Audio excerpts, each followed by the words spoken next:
pitcher, really works with off speed, trying to keep these hitters on their toes. And Courtney also throws an off speed, but kind of sticks more with a curve and a screw. So really working both sides of the plates for these hitters. And there is Courtney Gettins, a senior from Hastings, New Zealand.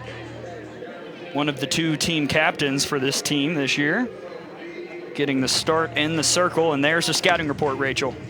Yes, she is a very just go-at-it pitcher. She, again, works a changeup, has a screwball, but also not only has a curve, but a drop curve, which is deceptive to some hitters. And also, Patrick Murphy talked about how mentally strong she is. She kind of had a rough start in the first game of the season and has really come back from that, and I think we're going to see some good stuff out of her tonight.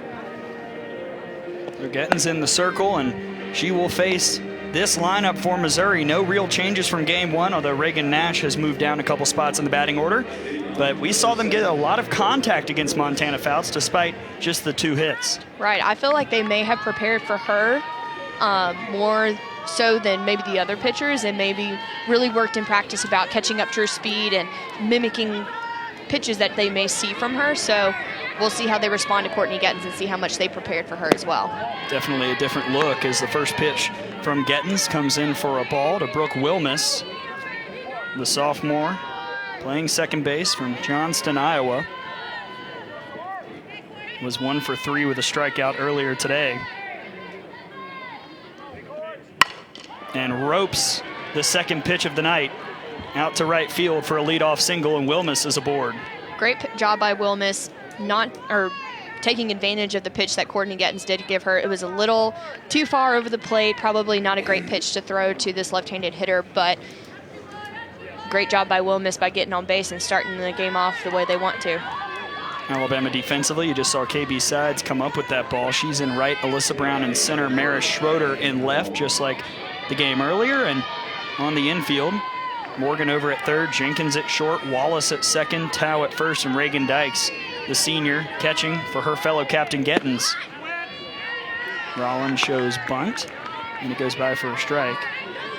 Jasmine Rollin, the freshman from Salt Lake City, Utah, had the spectacular solo home run earlier today, part of a 1 for 3 day. That one just misses.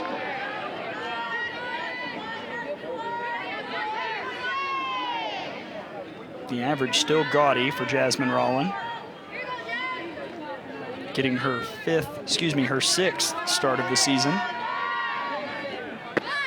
That one comes by for a strike, 1-2. This is a big batter here for Courtney Gettins, not only because, again, it is the second batter of the game, but also being able to respond from a ball that was hit hard by Brooke Wilmus and being able to respond from that and show that she can handle the hits and keep the Tigers off the bases. The 1-2 over to Jenkins. It was soft. Throw to first. Beat it out. We knew Rollin had the speed, and it was a tough little sidewinder. And 2 on for Missouri with nobody out here in the top of the first. Great job by Rollin by keeping this offense going. This is going to be huge for them, and be able to put the ball in play and limit the strikeouts and have effective hitting as well. And Rollin does a great job of beating this ball out, and Claire also making a great play on kind of a spinny ball, which those are harder than you think to make a play on, and just not in time to get Rollin. That one rolls foul from Colby Romaine.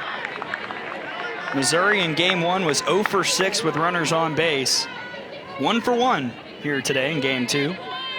As you see Romaine trot back. Romaine, the senior from Chino Hills, California. 2018 second team All-SEC. Was 0 for 3 with a strikeout in game 1.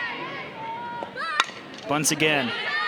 Morgan to first, one hopped and one down here in the top half of the first inning. That is a crucial pickup by Skylar Wallace here. 1, getting out, and 2, making sure the ball doesn't roll to the outfield, because Wilmus does have the speed to easily score off of a missed play at first. So Skylar Wallace did a great job of limiting the damage from that. But an RBI chance for Kim Wirt.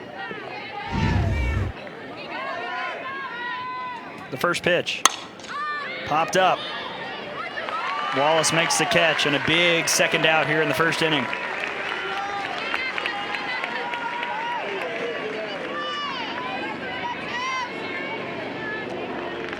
Standing over in the third base coach's box for Missouri is the head coach, Larissa Anderson. First season with the Tigers after 4 years leading Hofstra and spent 17 years on that staff, mostly as a pitching coach. It's the first pitch from Gettins to Gianna Torres comes in for a strike. Torres was impressive, the freshman from New Hampshire. She was 0 for 1 with 2 walks against Fouts in game 1. Which may not sound like a great performance on a day, but 2 walks against Montana Fouts is quite an accomplishment, considering, again, she has not reached double digits in 50 or however many innings she's pitched so far, which, I mean, is an impressive stat line to have for her, but also for Torres as well. 1-1. Yeah, I'll reinforce the stat I said near the end of that game. Montana Fouts has walked 6 batters in her career, 2 of them in 1 game, and that was Torres, who reached twice via the free pass. So again, seeing the eye from the freshman, that's why she's in the top 11 in the conference in on-base percentage. The 2-1. Swing and a miss. Great pitch by Courtney Gettins, really just keeping this right out of the reach of Torres. And, I mean, that had great spin, bit right off of the end, and a great job by Courtney Gettins for coming back after this, or excuse me, after this, giving up the first hit. That one misses, and the count goes full.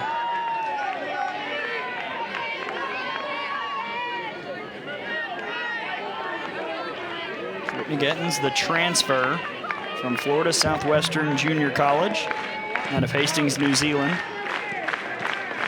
Payoff pitch. Off speed, missed high, and the bases are loaded.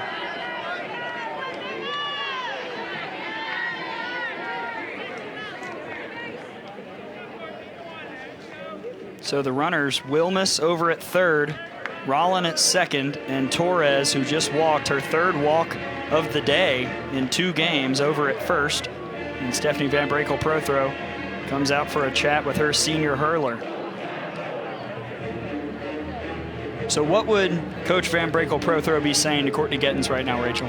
She would probably be saying, trust your stuff and go back to what you do in the bullpen. Figure out, remember what makes the pitch work, whether it's, I mean, maybe taking a breath before or thinking about snapping it to your hip or whatever it is. Whatever cue works for you, think back to that and be able to pull from that, and especially in a situation like this where you have bases loaded in the bottom of the, or in the top of the first inning, that's going to be something that she's going to have to be able to pull from. Callie Martin will be the one that will try to score Missouri some first inning runs. First pitch.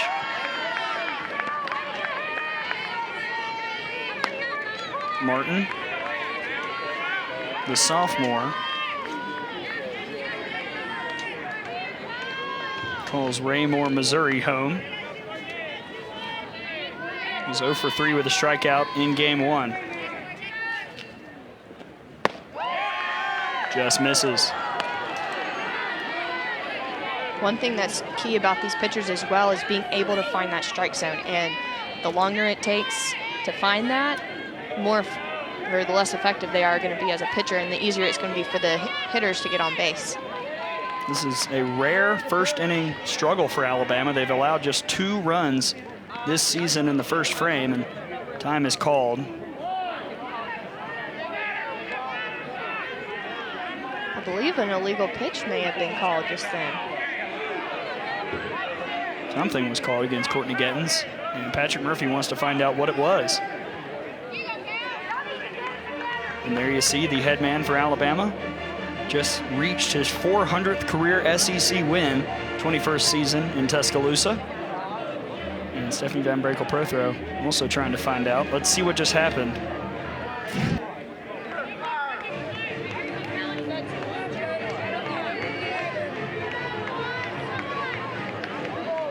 Rachel? Maybe it looked like she was going to start. I guess once you get on the rubber, you can't step off. And that's what the illegal pitch was for. Either way, that makes it 2-1. That one fouled off. 2 balls and 2 strikes. Earlier in the year, in her first start of the season against Murray State, Courtney Gettins was plugging along and then was called for an illegal pitch in the 3rd inning. That eventually led to 4 runs in that inning for Murray State. And they put up 6 in 4 2/3 against Gettins. The 2-2 off speed misses, full count. And nowhere to put her. Right, and if she walks this run in, that's that's a huge advantage to Missouri because they do score first. They get the opportunity to take the lead in this game, and that is a huge momentum shift considering they didn't score until the 4th inning last game.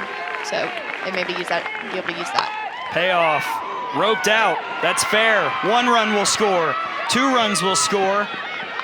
Torres held up at 3rd, and it's a stand-up double for Callie Martin, and Missouri takes a 2-0 lead here in the top of the 1st. Great job by Callie Martin by staying right behind this ball. It was a tough inside pitch that she really had to keep her hands behind in order to keep it fair, and got it out to the outfield, was able to get 2 runs off of it, and really nothing the Crimson Tide could do from that. It was a great relay, got it in quickly, and just too much speed on the bases to keep at least 1 run from scoring.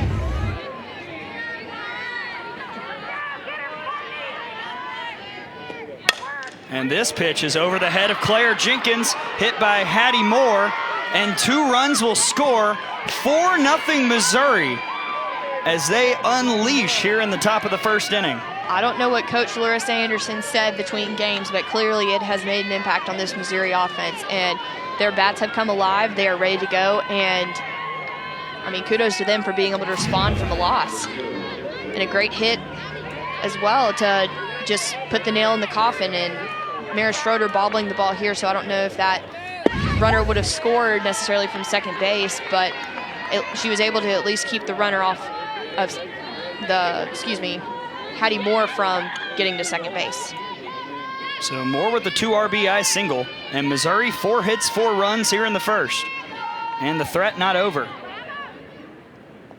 The 0-1 going is the runner, and it gets away from Claire Jenkins as Moore slides in. That is huge. They're just literally putting the nail in the coffin of this Alabama team, and they have, again, not lost the entire season, 23-0, and they are stealing bases on them, getting base hits. They're acting like they're just some humdrum team right now. This is huge. And for Reagan Nash, who's at the plate, the senior, this one foul. Nash was 0 for 3 in game 1.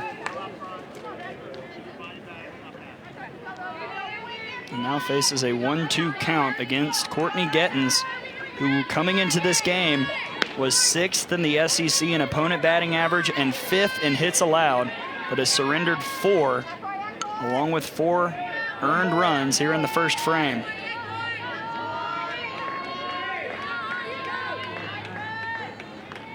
The 1-2.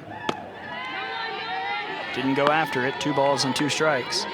And after, Rachel, a game where Missouri was 0 for 6 with runners on base and 0 for 1 with runners in scoring position and 0 for 8 with 2 outs, 3 for 4 with runners on here in this game, 2 for 3 with them in scoring position, and 2 for 2 with 2 outs. Again, I don't know what mentality changed between last hour and this hour.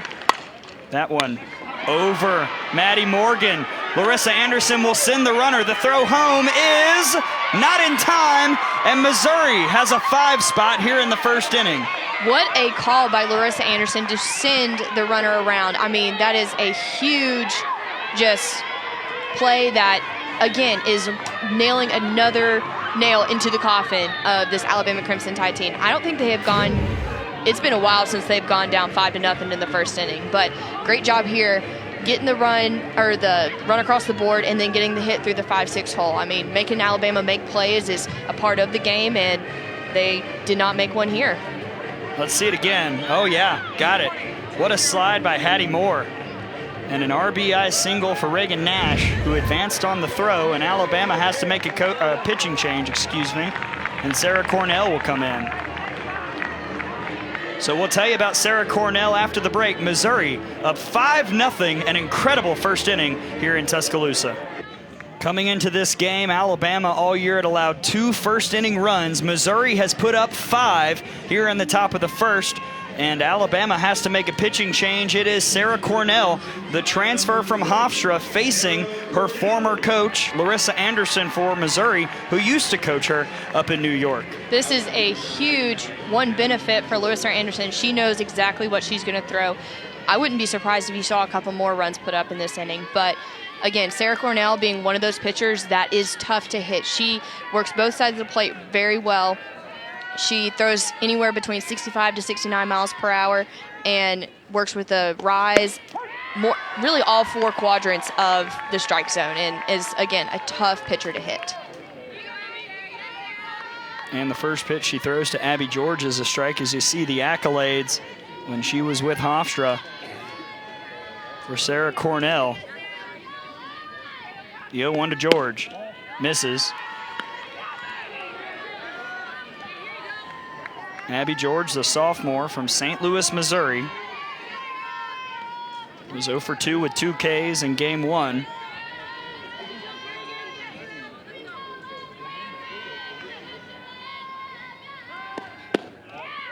That one misses. 2 balls and 2 strikes. Excuse me, 2 and 1. Missouri has put up 5 here, thanks to a 2-run double from Martin, a 2-run single from Moore, and an RBI single from Nash just a moment ago to chase Courtney Gettins. The 2-1. Up the middle, poked away by Cornell, and here comes the runner. There's no throw home, and Missouri's got 6 here in the first inning as Cornell saw the ball ricochet off her glove. My goodness, they are just keeping it going with this offense. I mean, that is literally what you call passing down the bat, and they're not letting the fact that they have 2 outs hinder them at all.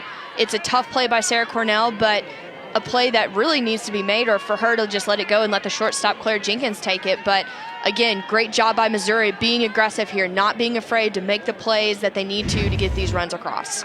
And Missouri has batted around the order. Wilmus, the leadoff, is up now. And the first pitch comes in for a strike. Earlier in this inning, Wilmus singled and came around to score.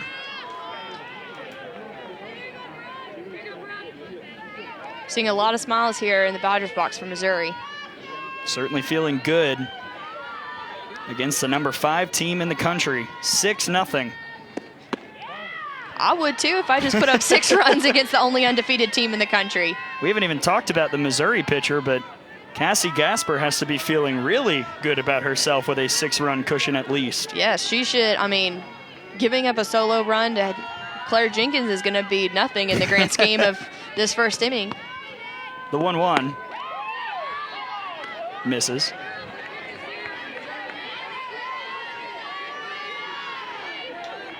This is also kind of a tough position to put Sarah Cornell in as well. Again, she's pitching against her former coach, but she came into the game with a 5-0, score. That's hard to play in at any field. Going as the runner, and yes, got her. Claire Jenkins gets George as she attempted to steal for out number 3. But boy, oh boy, a huge inning for Missouri. 6 runs in the top of the first, and Alabama will have the bat for the first time coming up.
Missouri stunning the crowd here in Tuscaloosa with a 6th spot in the first inning against Courtney Gettins and Sarah Cornell. And now their defense and pitcher will come out with that 6-run cushion. And in the circle for Missouri, it's Cassie Gasper, the right-handed hurler. She is a great contribution to this Missouri just roster. She is one of those players that you love to pitch behind. She primarily works with a rise and a change, but her go-to pitch is a drop, which generally when that's your go-to, that means there's going to be a lot of ground balls. So she's probably going to depend a lot on her defense to make plays and keep this Alabama offense off of the board. The sophomore out of California against an Alabama offense that will now have to respond. Tao, Sides, and Hemphill will be the 3 to get it going. Alabama this year is 11 for 20 in scoring in the half inning after the opposition scores, but 1 run won't do much for Patrick Murphy's squad. And Cassie Gasper has quite the cushion as she throws her first pitch. That would definitely be one way I would choose to start a game, is to have a 6-0 lead. Gives you a lot. And not only does it make you feel good that your offense does have your back, but it also kind of gives you this extra confidence, like, hey, I can try something new. I can try something maybe I'm working on in practice, and if I mess up, it's really not the end of the world, you know? And so this just gives her an opportunity to grow as a pitcher and maybe try some pitches that she hasn't really used a whole lot in a game. And if they miss, you know, it's not really a big deal. And we'll see what the strategy is against Tal, the sophomore from Madisonville, Kentucky. First pitch, chopped. Wilmus couldn't get it out of her mitt, and Tal beats it out. And Tao is fired up as Alabama tries to answer here in the bottom half of the first. That is, I mean, an exclamation point there for the Crimson Tide. Not really the best hit, but that itself a hit. I mean, she legged it out, she booked it. She knew how important it was for her to get on base in this at-bat and to really show that Alabama is not done even though they're down 6-0. It was a gut punch in the top half of the first. An incredible first inning for Missouri as KB Sides steps in and sees ball 1. Sides, the sophomore from Dora, Alabama, had a pretty good game 1, was 2 for 3 with a run scored.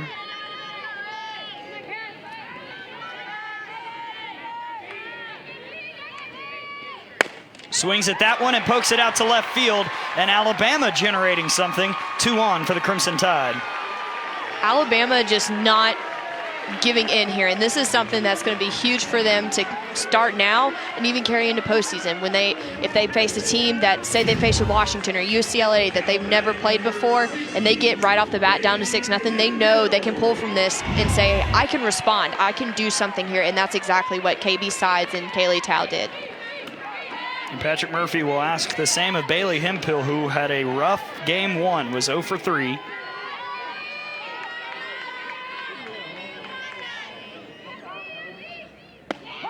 First pitch floats in to the junior from Lafayette, Louisiana. As I mentioned, 0 for 3 in game 1. Entered the weekend 2nd in the conference in runs driven in, 5th in home runs. Also top 10 in slugging percentage.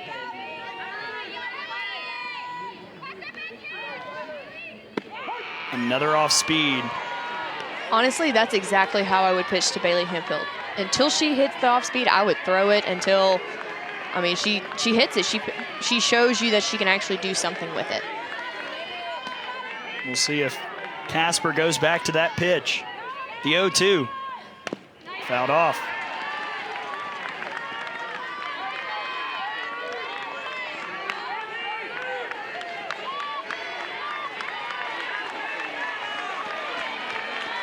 Alabama crowd offering encouragement.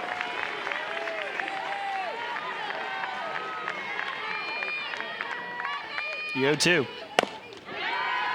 Fouled off barely. We're seeing Gasper really attack the inside corner against Hemphill. Right, and I wouldn't be surprised if you saw some sort of off-speed outside pitch right here. I mean, she's going to try and keep her on her toes, and when she's hammered that inside, it's going to be tough to hang back on that outside off-speed pitch. Still a pitcher's count. Roped foul.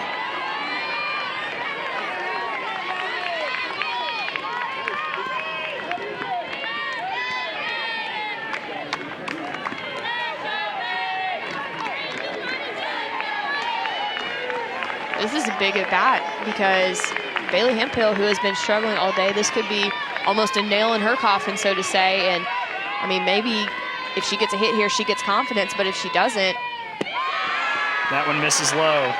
Could be a deal breaker for her. But that's one thing as a hitter that you have to be able to deal with. You are going to be unsuccessful 7 out of 10 times. All-Americans are unsuccessful 7 out of 10 times. This is a game of failure, and that's something you have to be able to respond from. Oh my goodness.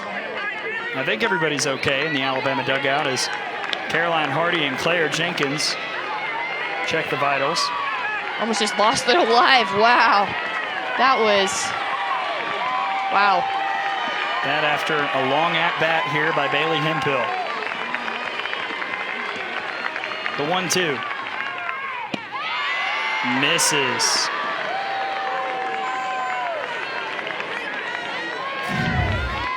This is an incredible spot for this off-speed pitch, but Bailey Hemphill doing a great job to lay off of it and watch the ball go by.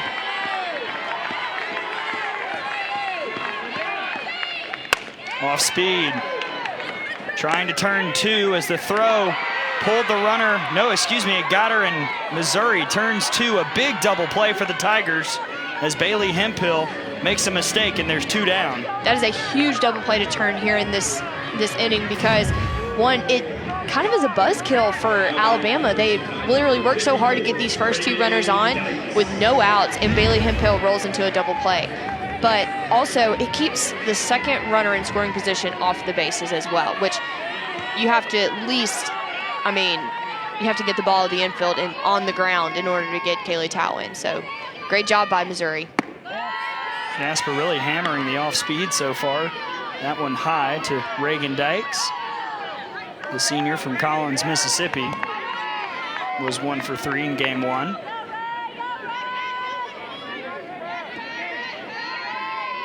The 1-0. Strike on the inside. Here's the Missouri defense. The infield, Wirt over at third, Rollin at short, Wilmus at second, Romaine at first, and Moore behind the plate. And in the outfield, Nash in left, Martin in center, and George out in right field. Dykes pokes that one, headed foul. Missouri with 6 runs in the top half of the first, off of 6 hits. Alabama got 2 leadoff singles, but then grounded into a double play. And that's where we stand now, here in a very lengthy first inning.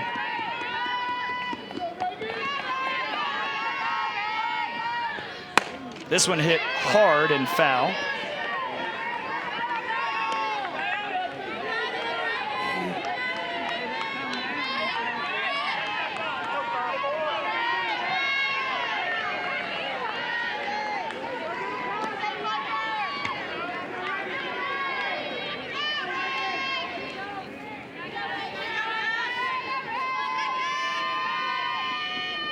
The 1-2.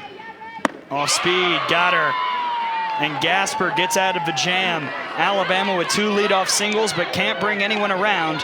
And the score remains the same. 6-0 Missouri through 1 here in Tuscaloosa.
SEC Now with Alyssa, Andy, and Nell will be back tonight after Auburn, Texas A&M to recap all of the quarterfinal games from the SEC Women's Basketball Tournament with highlights, breakdowns, and reactions from players and coaches in Greenville, South Carolina.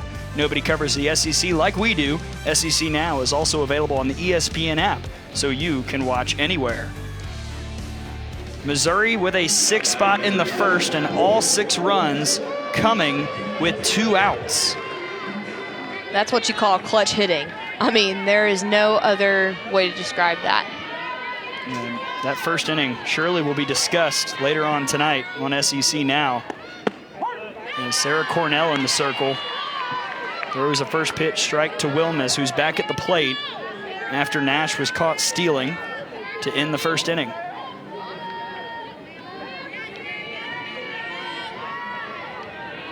Wilmus singled back in the first and scored a run.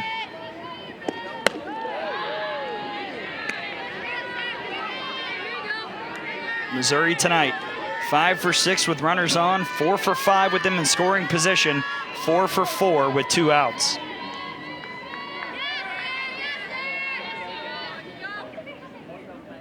The 1-1.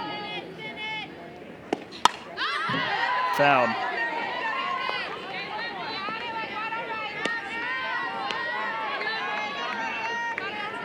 So, Rachel, when you're down 6-0, what's the mentality for Alabama right now? And also, on the flip side, if you're up 6-0, what's Missouri trying to do?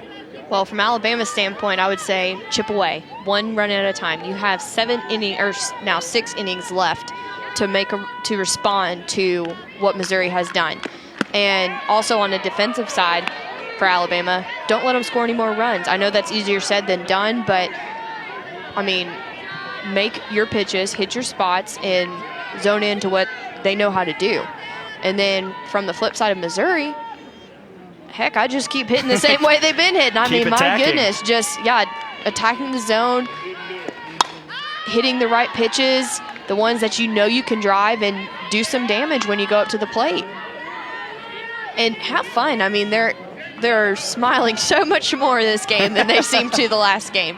And I mean, have fun. Softball is supposed to be fun. And if you go in and are not at least excited about a 6-run lead, that's unheard of. The 2-2. Misses inside. Count goes full. Coach Larissa Anderson smiling over there. She knew that was coming from Sarah Cornell.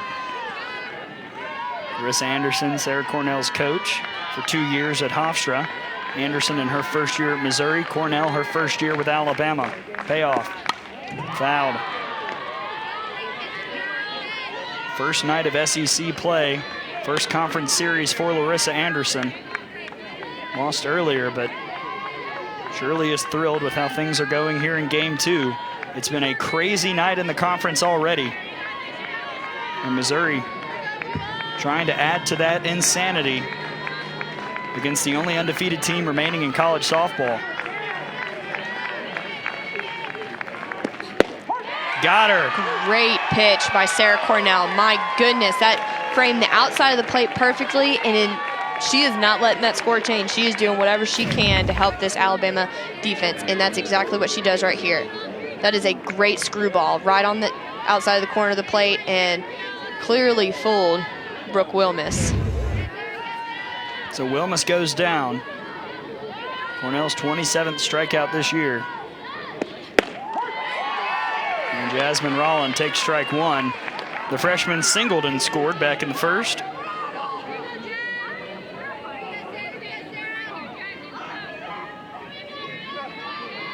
Average now north of 600. Swing and a miss on the rise. 0-2.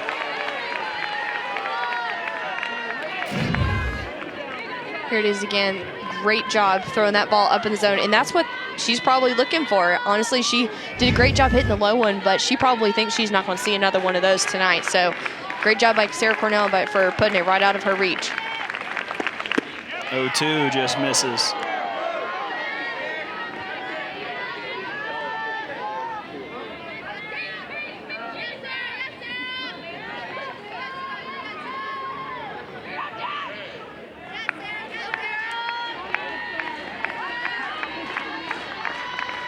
And the pitch. Hit hard, but not hard enough as Alyssa Brown finds it for out number 2. One thing that Patrick Murphy talks about to his pitchers when they're in the game is when they go in a situation like this, your goal is to keep the score the same. And she gave up that 1 run in the first inning, but I don't think Sarah Cornell is going to give another one up, at least this inning. Colby Romaine will try and generate something with 2 outs. That was the magic moment in the first. Was out on a sacrifice in the first inning, so technically no official at-bat today.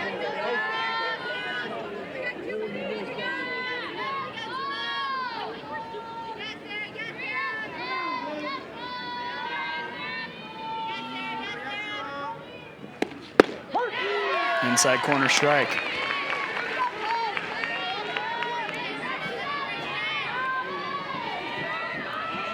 Sarah Cornell, 9th in the SEC in ERA, 4th in runs allowed.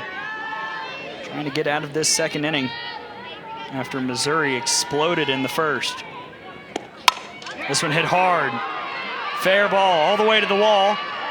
Rounding first is Romaine, and she will get to second for a stand-up double and more. 2 out hitting for Missouri now, 5 for 5 with 2 gone in this game. Unbelievable. I don't know what it is about 2 outs for this team, but I mean, I would try and get 2 outs the whole game. Just have the first 2. Just start with 2 outs. Yes, that is great hitting by Missouri and just not giving in.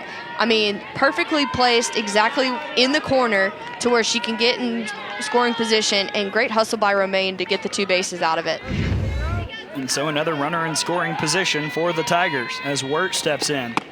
0 for 1 today.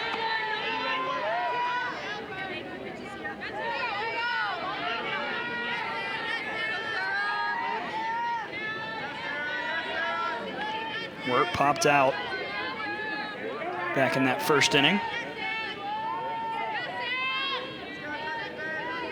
The Hofstra transfer. That one misses. Wirt came over from Hofstra to Missouri and followed her coach. As speaking of coaches, Stephanie Van Brakel-Prothro comes out and chats with Sarah Cornell after 2 balls. So I mentioned a crazy night in the SEC. Here's what has happened, and obviously the score that really catches your eye. Tennessee run rules Florida in Gainesville 9-1. Kelly Barnhill gave up 3 home runs in 1 inning on the way to the Volunteer victory. I would not have called that one. And we talked about this in the last game, and I have to say you were right, Gray. Florida just, I guess, didn't have what it took tonight, and Kelly Barnhill did not throw her best game apparently. So just great kudos to Tennessee for taking down number 4 Florida.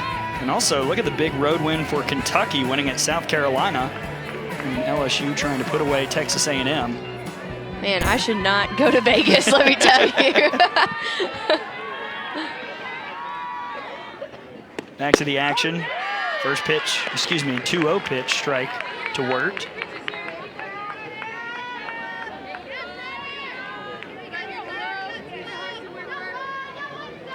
Missouri trying to add to the list of upsets that have happened tonight here in game 2 of the doubleheader. This one hit hard. It will drop in the gap. Rounding third is Romaine, and Missouri adds another run here in this game with 2 outs. All 7 runs have come with 2 outs. 7-0 Missouri. I don't know if they have a game at practice or if they have punishment if they don't get hits with 2 outs in scrimmages, but I mean, clearly it is something they are very good at. I mean, that's a tough pitch to hit and to take it to left center on the other. I mean, that's just, it's a great job hitting. And so Gianna Torres, who walked in the first, takes ball 1. That was a huge moment back in that first inning. Torres had a full count and Gettins missed. Bases were loaded, and then the floodgates opened in that first inning. The freshman has walked 3 times in the 2 combined games today. This one out to left. Schroeder tried to make a diving catch. She couldn't. And Missouri continues the 2-out production. This is incredible. 2 on in scoring position here in this second inning. And no less on the team that is 23-0. Like, I mean, Maris Schroeder making a great effort here to make this play, but no play to be made. She legs a double out of it.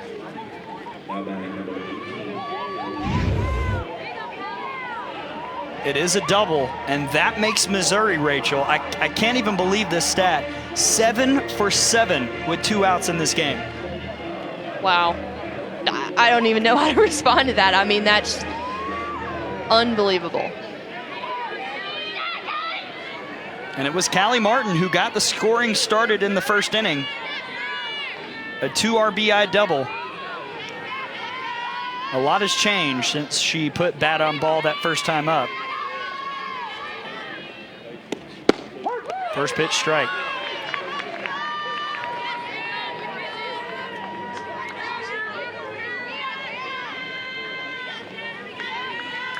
This is a huge opportunity for Missouri to beat a number 5 ranked Alabama team, and they are completely taking advantage of it.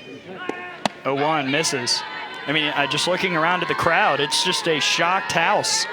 Nobody really knows how to respond here. I mean, the last time Alabama was down was, I mean, a couple of weekends ago against, was it? Southern Miss scored in the top of the first. Yes, I mean, wow. You could hear a pin drop in this stadium right now. Callie Martin will try and keep it going to Wallace.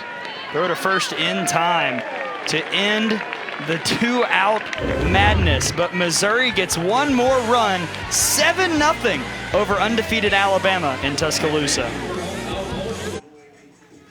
The SEC Women's Basketball Tournament continues tonight on SEC Network and tomorrow on ESPNU. Already today, Mississippi State defeated Tennessee. Missouri beat Kentucky, and they just got underway between Texas A&M and Auburn, and also Arkansas moving on earlier today against South Carolina. And as always, you can watch every game of the tournament from Greenville, South Carolina on the ESPN app. Skylar Wallace will lead things off against Missouri here in the bottom of the second. First pitch high to the freshman from Woodstock, Georgia. 1 for 2 with an RBI and a walk. Also a run scored back in game 1, which feels like eons ago for, I'm sure, Patrick Murphy and the rest of his team after the stunning start to this one. And again for Cassie Gasper in the circle. Hello lead. It just keeps expanding every time she comes out. I mean, I'm still shocked. I mean, between the 2-out hitting stat line and the actual scoreboard, I mean, that's hasn't been seen this season. It has been a season of upsets across softball. Grand Canyon beat Florida State earlier this week. Michigan, who at one time was below 500, went out and beat UCLA out in California. Florida was run ruled earlier. 2-1 hit. And making the catch out and left is Nash for out number 1.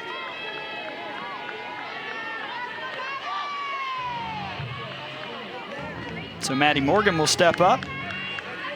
Now batting, number 0, Maddie Morgan. Was 1 for 3 in game 1 today, was the sophomore from Linwood, Washington.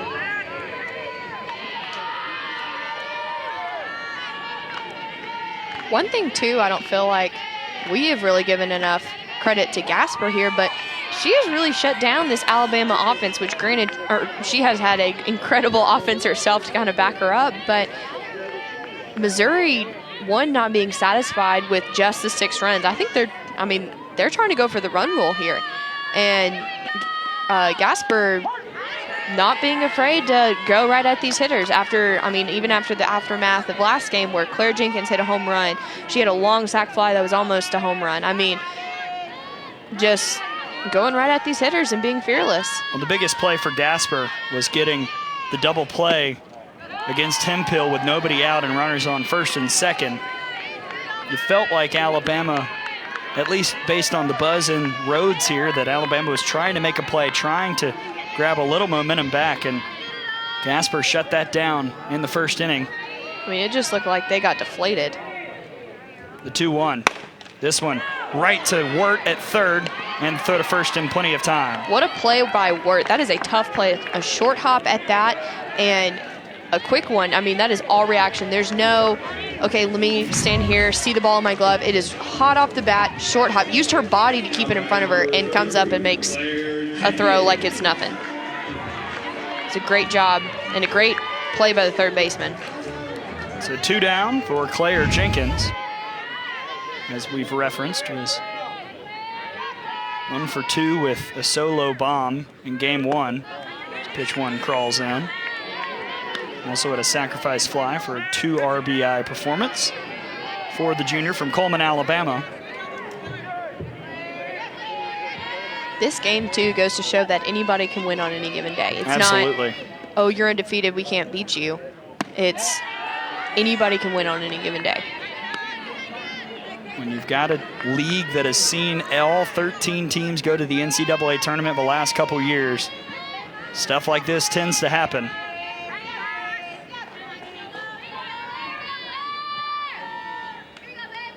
The 2-0. Strike. There you see the strength of the SEC. 9 teams in the top 25 with a couple receiving votes as well. I mean, there is no place like the SEC. Again, we talked about it last game. There's no off weekends. There's no, oh, I can cruise this weekend, pitch my pitchers that have lower amounts of innings or higher ERAs or whatever. It is, you better show up to play, or you're going to have games like last game, or you're going to have games like this game. And kudos to Missouri for, when their back was against the wall, responding and saying, we're a good team, we can do this. 2-2 just missed.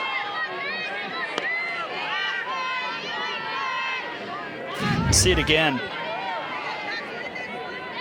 Looked like maybe a hair outside. Maybe even a little low. Claire is tall. She's a tall girl.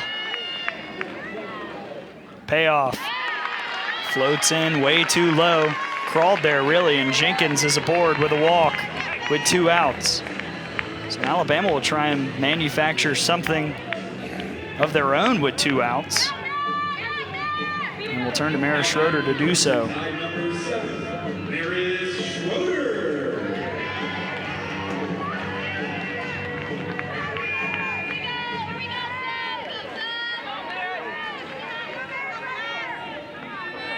Schroeder, a senior from Houston, Texas.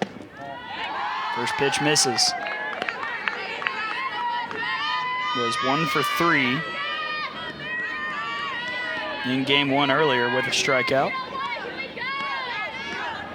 So a lot of hard hits right up the middle from Alabama in game 1. So that one finds a strike zone. I feel like the difference between this game and last game for Alabama is it's almost like they're sitting back waiting for something to happen. And like last game, I don't think Mara Schroeder would have taken that pitch. I think she would have hit that right up the middle where it's supposed to go. And I think almost like they're kind of waiting for somebody else to do it. Does that make sense? And I think that, I mean, it doesn't look like they're stressing a whole lot, which is good. I mean, they have plenty of time to get those runs back, but it almost seems like they're not stressing enough, that they are down 7 runs. They're slowly running out of outs, and they need to have a sense of urgency and figure out something to do. 1-2, this one hit hard and high, way back there and moving. It went off Georgia's glove. 1 run will score as Jenkins rounds third, and Alabama with some 2-out production and getting a run back. It's 7-1 Missouri. And there's Mara Schroeder answering exactly what I was talking about, wanting to be the person to step in the box and do the job, and that's exactly what she did here. She drove the ball. That's the exact pitch that she was looking for. And unfortunately, the right fielder, Abby George, could not make the play, but Mara Schroeder legging a triple out of it and scoring Claire Jenkins. And you've got to think the wind, which is blowing pretty hard, hardest it's blown today, really hurt George out there in right. It is definitely a factor, and the lights, too, you don't really think about that as much. Obviously, the sun can be a factor, but when you're playing in a new stadium that is, or I say relatively new stadium, maybe new to her, but not something that you're used to, seeing the bright lights up in the air, and maybe it was hard for her to read the ball. It could have also been a factor as well. It was called an error on Abby George out and right, so an unearned run, but Claire Jenkins does cross the plate, and now a meeting in the circle for Missouri.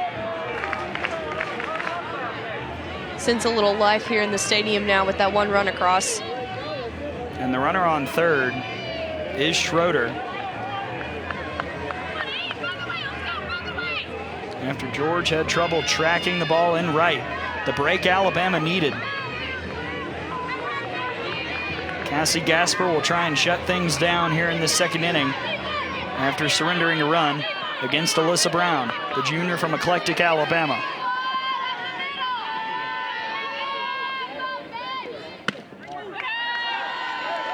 Outside.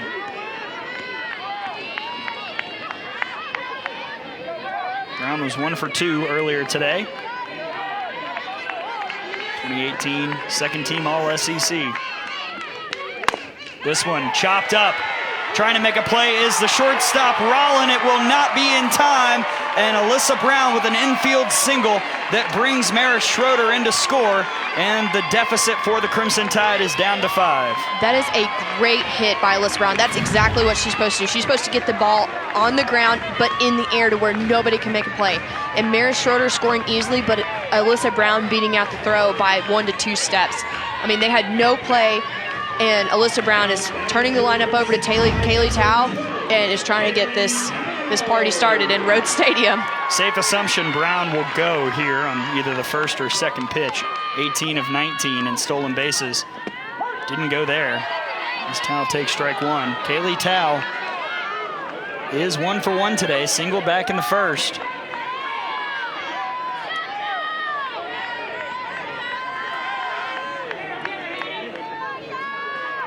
Oh, 1. Misses. And Brown not showing signs of wanting to go for it.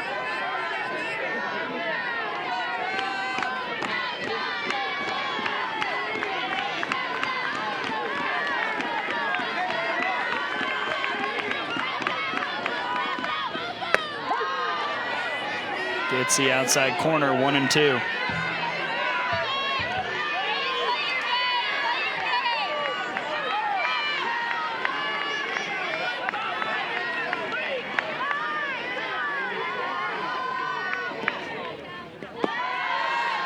Rolls in. It's been a dramatic 2 innings so far. Missouri with 6 in the first, 1 in the top of the second, and Alabama has added 2 here in the bottom half. Fouled.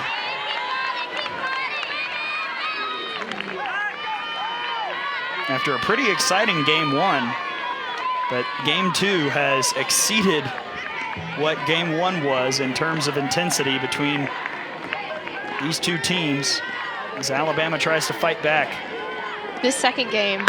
That one out to left, and stepping up was Nash to make the play for out number 3, a big catch for the Missouri Tigers. But Alabama adds 2. Missouri still leads by 5. A lot of drama here in Tuscaloosa.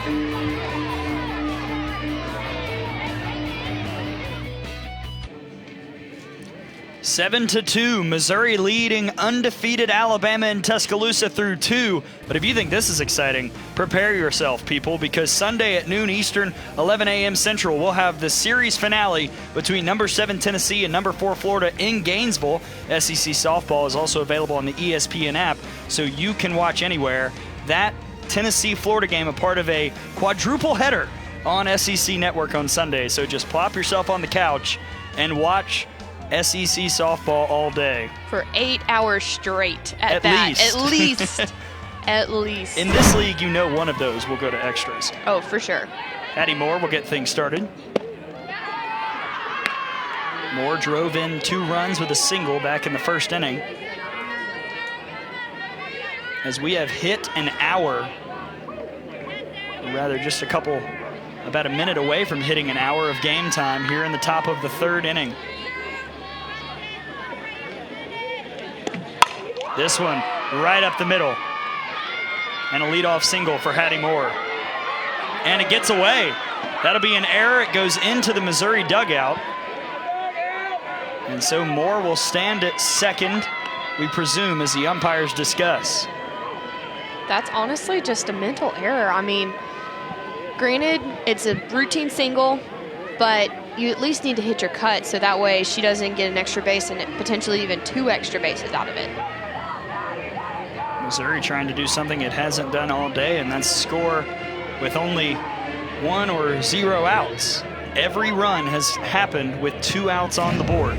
Let's see it again. Melissa Brown taking it pretty easy and just kind of sailing it right over Skylar's head. And heads up base running as well by Hattie Moore to get to second. And actually almost got third out of it as well. I think if she had rounded it a little bit harder, she may have actually been able to get 2 bases out of it instead of just 1. That is an error on the Crimson Tide.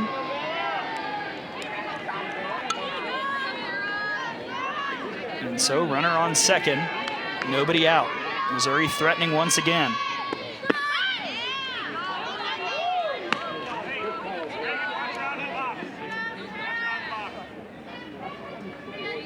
Reagan Nash singled, brought across a run. Back in that first inning.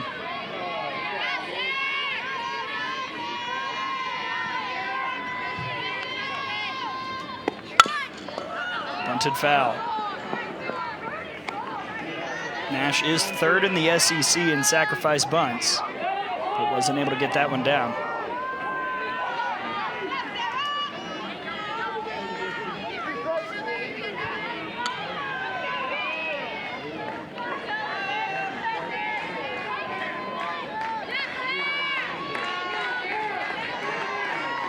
The 0-2.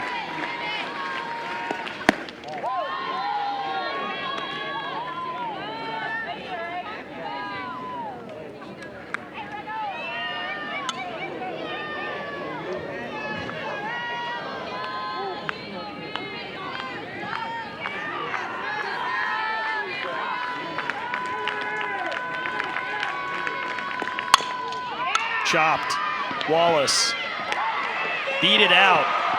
What another, just again, Nash, Missouri continuing to get contact and beat throws out, and now runners on the corners with nobody out. That's a great spot by Nash here as well. Great bounce, and I assume that she saw that from Melissa Brown earlier, but beating out this throw here, I mean, that's huge for this Missouri offense. And again, first and third situation with no outs, they have a lot of opportunities here. Wallace disagreed with the call, but Nash is aboard. So nobody out. Missouri with runners on the corners.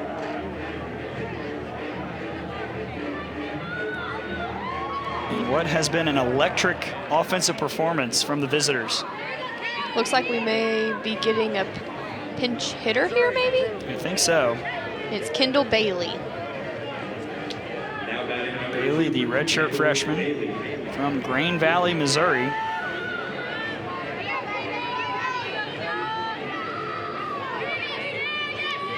.163 on the season.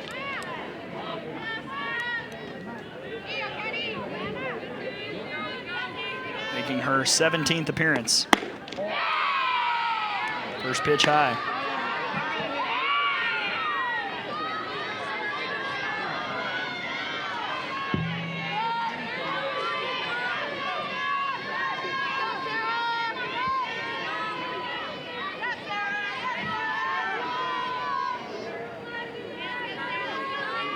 The 1-0. Misses again.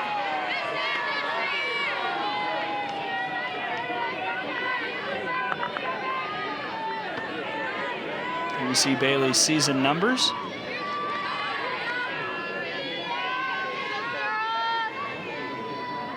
.43 at-bats in those previous 16 appearances. And a 3-0 count now against the redshirt freshman. Sarah Cornell is going to need to respond here. She can't let the bleeding keep going. That's part of the game. But this is an experience that she needs to learn from. And this is her first SEC big game that she's been a part of. And this is where her true testament's going to be, I guess, tested. Got the inside corner there. There's her night. 6 hits allowed, 11 total for Missouri in 2 innings of work, and then what has been the top of this third half after Cornell came in place of Courtney Gettins. The 3-1. Hit hard. Brown catches it. Tagging up is Moore, and she will score with ease on the sacrifice fly by Bailey. 8-2 Missouri. That's what you call textbook softball. Getting this ball out of the infield, the sac fly, and getting another run across, trying to get back those 2 runs that you gave up in the inning before. And that, she did exactly what she's supposed to do. She did her job. And Patrick Murphy is going to go chat.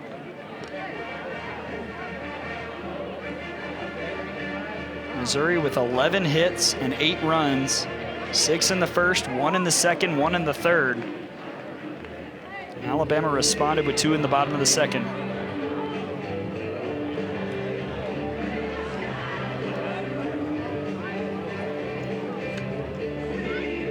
Tuesday, SEC Inside gives you an all-access pass to the women's basketball tournament for never-before-seen footage and sounds. It all starts at 9:30 Eastern, 8:30 Central, right here on the SEC Network and the ESPN app.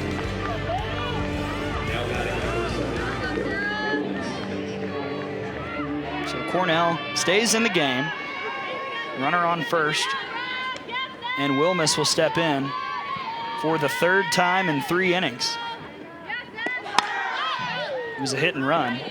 And also, we should credit Missouri for the first run scored not on 2 outs tonight.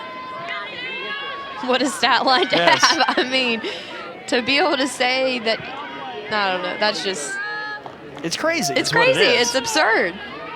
That after going 0 for with runners on base, runners in scoring position, and 2 outs in game 1. Peg foul. As you saw, Wilmus is 1 for 2, singled in the first and scored, struck out looking in the second.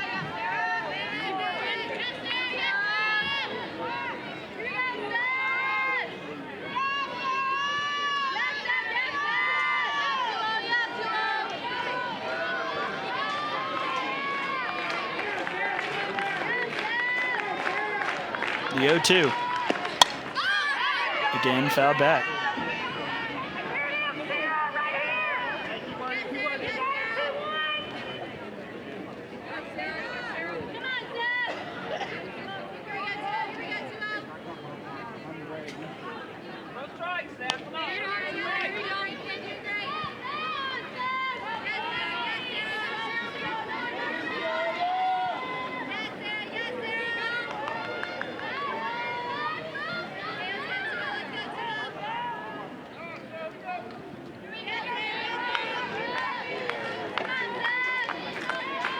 The 0-2. Again, fouled.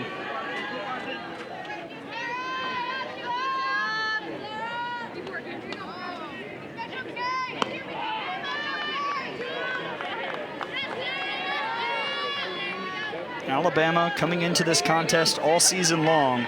14 runs allowed combined in the first 3 innings all year. Missouri with 8 here tonight in game 2 of the doubleheader.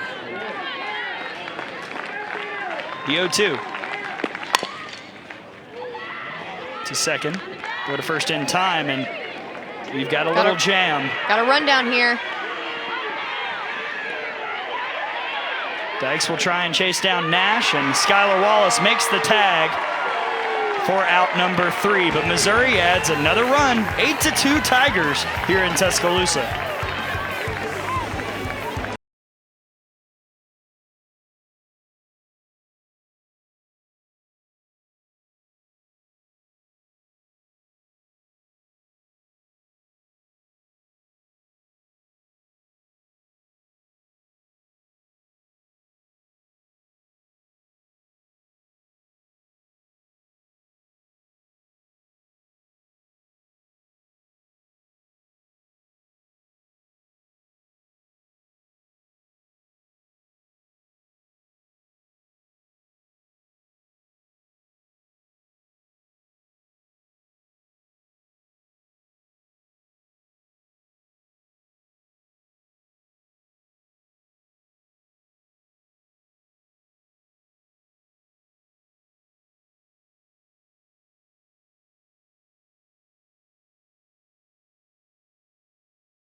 Back here in Tuscaloosa as we head to the bottom half of the third inning. Missouri leading undefeated and 5th-ranked Alabama 8-2.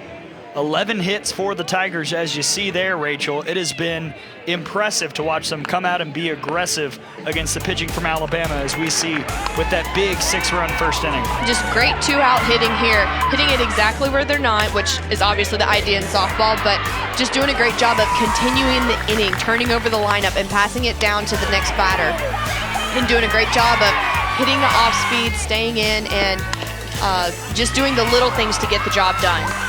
And successfully getting 6 runs across in the first inning, and then the second inning, continuing that, getting another run across, and, I mean, just putting the hammer in the coffin, or the nail in the coffin. But Alabama responded in the bottom of the second thanks to an error out in right field. I mean, can't really do a whole lot about that, but here's Alyssa Brown doing an excellent job, doing exactly what she does best, getting this ball on the ground, getting it in the air so they cannot make a play on it until it comes back down, and using her speed to get on base. Alabama does have 3 hits, one of those by KB Sides at the plate now. The sophomore singled in the first.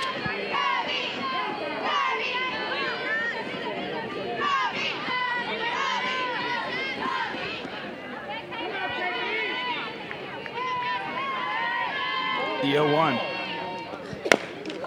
I think, yep, that got her out of the box. No, it did not, excuse me. As home plate umpire Marty Azabishan threw me for a loop there with the point. I think it was close. It's close.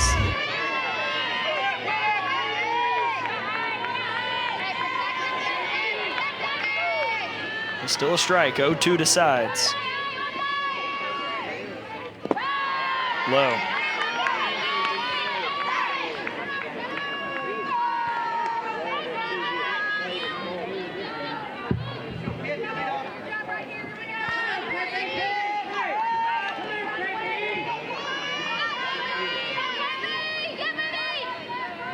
The 1-2. High. KB Sides working her way back into this count. We talked about Alabama needing to chip away. Leadoff runners aboard would certainly help, you would assume. Absolutely. Giving them the opportunity to run their offense, to manufacture runs, and just do what they need to do to get the runs across. Alabama did score their 2 runs in the second inning with 2 outs.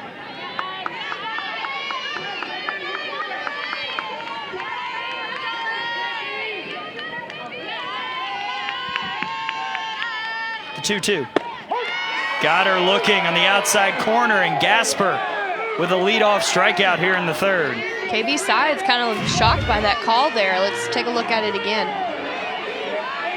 I mean, that's about as, looks like a strike to me. I don't know, that's a close call. But great job by Gasper here, really taking advantage of the opportunity to get that leadoff out and catch her looking. Bailey Hemphill will try and atone for the double play, and she will. Oh my goodness, that is launched. Wow, off the shed, out in left field, and Bailey Hemphill with her 10th home run of the year. And Alabama, they're down 5, but they're not done yet. A big shot by the junior.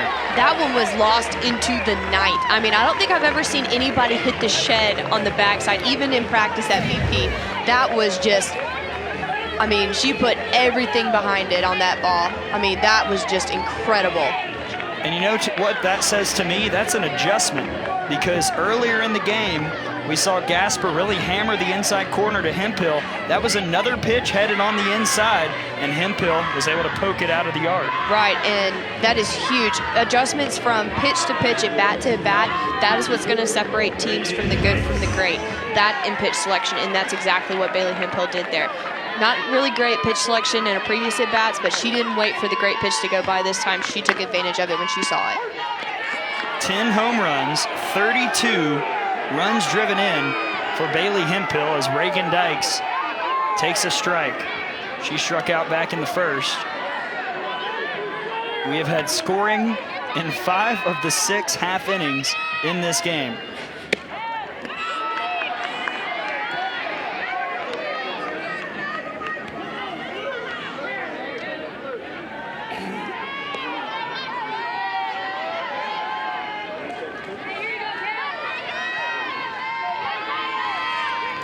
The 1-1. Misses high.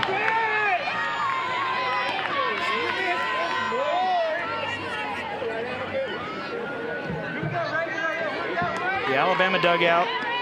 You would not believe that they are trailing by 5 runs right now. All smiles in the dugout. Dykes lets that one come in. And Missouri is oddly subdued right now. I think they're kind of getting in a rut. Would that be the right word? Maybe a lull. Yes, a lull. There's the one I'm looking for. Thank you. I guess I should be telling you thank you. I'll be your dictionary. Yes, thank you. I appreciate it. That one misses to Dykes. Cassie Gasper has pitched pretty well tonight. But with the Alabama dugout as hyped as it is, this is a big pitch. Hit hard, out towards right, headed back there and drifting and finding it is George for out number 2. Dykes gave it a ride, but 2 down. One thing, too, I will say that is awesome about this Alabama program is that Courtney Gettins is standing on the top step of the dugout cheering on her team. She just gave up 5 runs in the first inning. Most people would be in the dugout thinking, oh, poor pitiful me, but Courtney Gettins is at the top of the dugout cheering for her hitters and hoping that they will have her back. And that is huge for a senior, and to display that to the freshmen to learn from. That's such a huge intangible that you can teach the younger players of this team. You saw the stat line right there. Didn't get out of the first inning. But you're right, Rachel, right there cheering on her teammates. One of those, Skylar Wallace, who's at the plate now.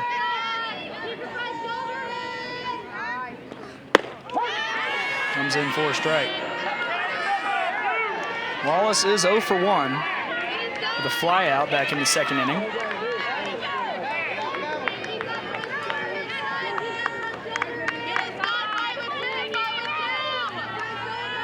It's been dramatic as that one comes in.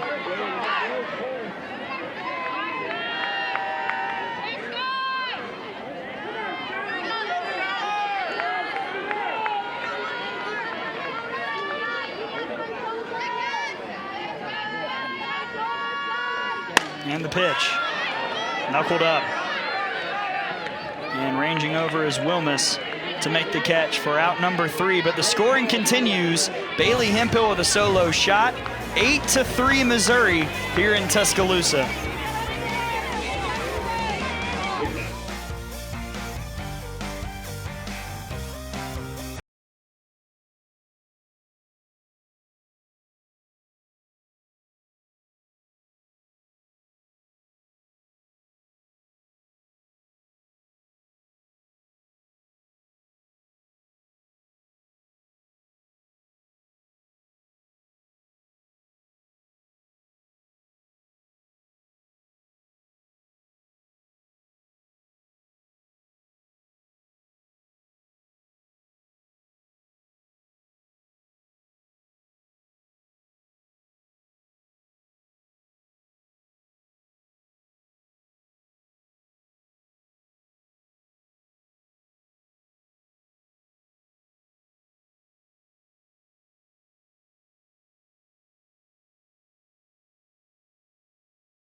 Welcome back to Tuscaloosa as we head to the 4th inning. Missouri leading 5th-ranked Alabama 8-3, and Alabama head coach Patrick Murphy joining us now. Coach, what was the message to your team after Missouri scored 6 in the top of the first?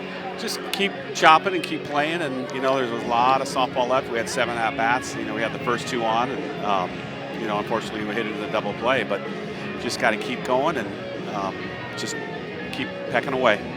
Coach, what do you think about your team's response to the 6 runs that were scored? Not too bad.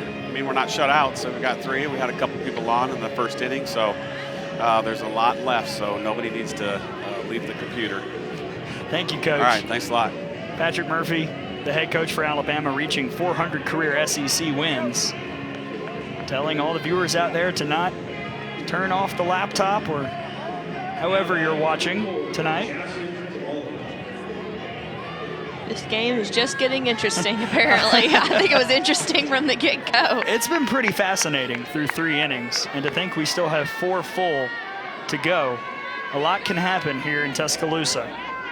Jasmine Rollin will lead things off for the Tigers. The freshman is 1 for 2, singled and scored back in the first.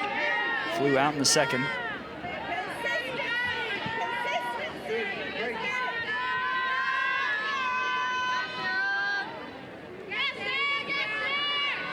And Sarah Cornell for Alabama. 1-0 misses.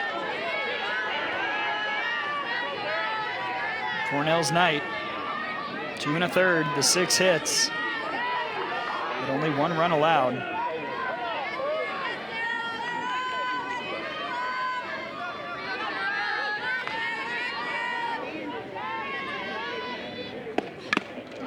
Rollin fouls that one off.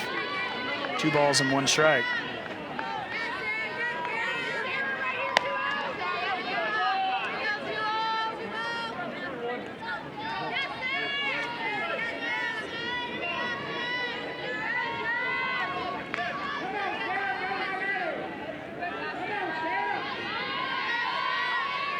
The 2-1. Hit hard.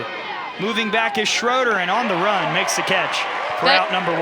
That is an incredible defensive play by Mara Schroeder. She missed the diving catch earlier, but she was able to track down this ball so well. Had to beat on it from the get-go. That's a tough play to make, running back towards the wall, not really being sure of where it was at, and making a great stretch there to get the catch. And Sarah Cornell clearly thrilled that she got that ball.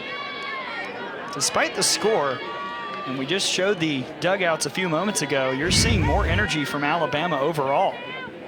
Maddie Morgan exploded after that catch over at third. Colby Romaine will try and recapture some electricity for the Tigers as Reagan Dykes goes to chat with Sarah Cornell. Romaine, 1 for 1. Sacrifice bunt back in the first and a double, also scoring in the second.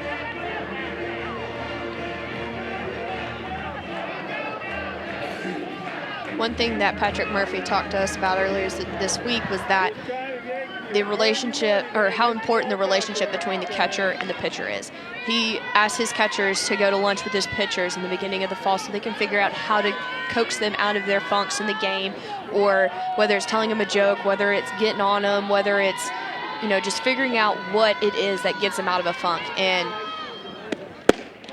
that is one thing that I think is very important to this Alabama pitching staff and why they are successful. Crowd did not love that call. Neither did Stephanie Van Brakel Prothro. Here it is again. I mean, that looked pretty good to me. I mean, that's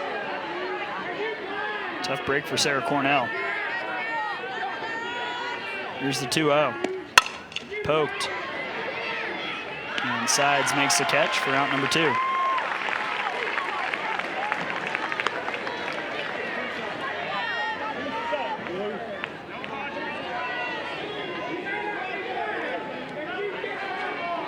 Now batting number 17, Kimberly Wirt. So Kimberly Wirt will step in. She is 1 for 2 with an RBI in the second.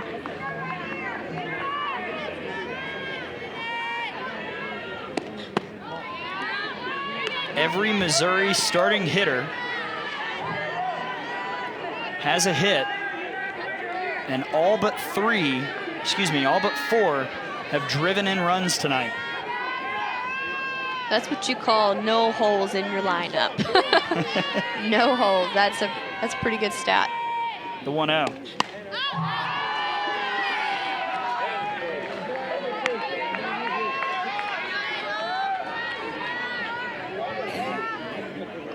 And if you're Sarah Cornell, you're just trying to get a scoreless inning, aren't you?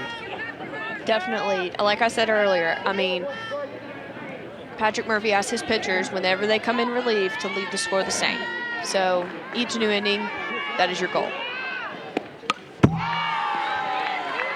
Foul back on the rise. 1 ball, 2 strikes. Missouri fired up now.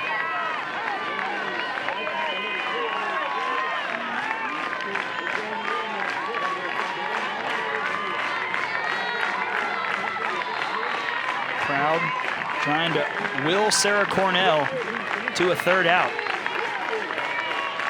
The 1-2. Fouled.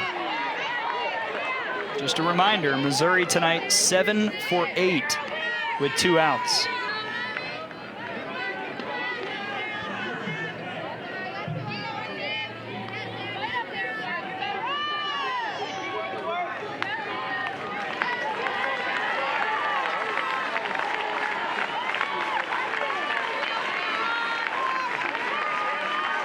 The 1-2. Poked again. Great fight here by Sarah Cornell and Kimberly Wirt here. I mean, both of them not wanting to give in. I mean, they realize how important this game is to both of them. Sarah Cornell, the Crimson Tide, keeping their undefeated season alive, and Missouri trying to get a great win under the belt. A win on the road against a top 5 team would be huge when the RPI does come out. 1-2 up the middle. Brown cuts it off, and Wirt with another 2-out hit. Missouri 8 for 9 with 2 outs. That's just an incredible response by Missouri. I can't get over that. Their never say die mentality that they have right now. They don't care that they just lost 3-1. They don't care that Alabama's undefeated. They're just playing the game that they've always known how to play. And, I mean, just getting the job done. Larissa Anderson told us the team motto was own it. They are doing that thus far. As Gianna Torres steps in.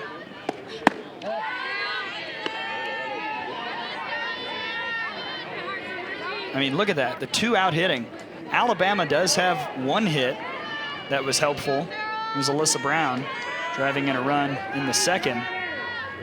But Missouri has been dynamite when it matters most. And that's the key to winning a ball game too. It takes 3 things. Timely hitting, which is clearly what Missouri has had. Great pitching, which both Alabama's pitching really hasn't been, you know, the best tonight, but Missouri's done a great job. And strong defense. So each of them has a pair of errors, so it kind of balances out. But overall, a great performance by Missouri. Torres will try and keep it going. Strike 2. She is 1 for 1 tonight. Walked and scored in the 1st, doubled in the 2nd.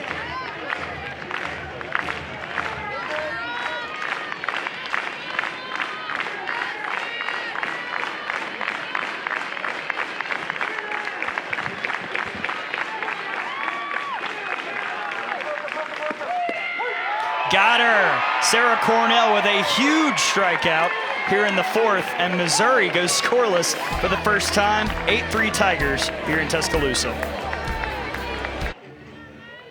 Be sure to go to SECnetwork.com for more coverage of the SEC, including SEC Women's Basketball Tournament quarterfinal coverage, the SEC Now team breaking down the candidates for Men's Basketball Coach of the Year, and of course, opening day in the conference for SEC Softball. All that and more on SECnetwork.com. It's been a wild and wacky opening day in the SEC. A lot of crazy scores. This one will draw some eyebrows around the country as Maddie Morgan starts things off with the ball. 0 for 1, grounded out back in the 2nd.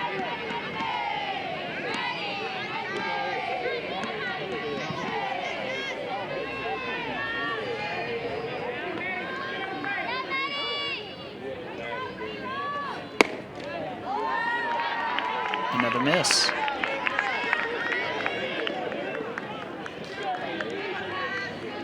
Gasper tonight so far, Rachel has shown a couple cracks, but overall has been really solid with this big lead.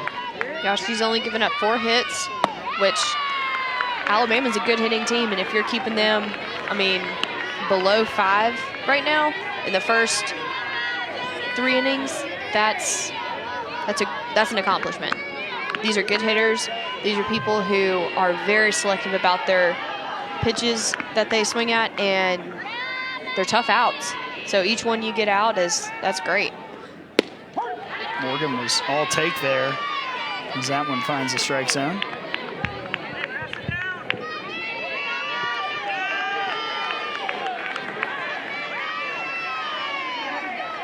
(3-1).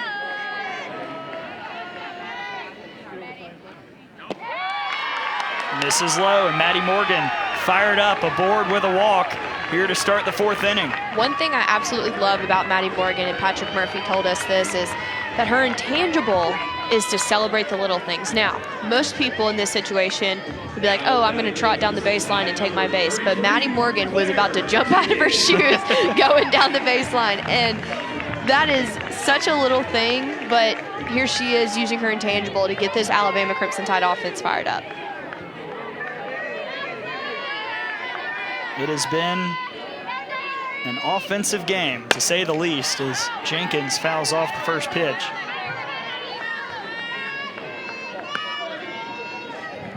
Combined 16 hits, 11 runs tonight. And Claire Jenkins will try and keep the rally going for the Crimson Tide.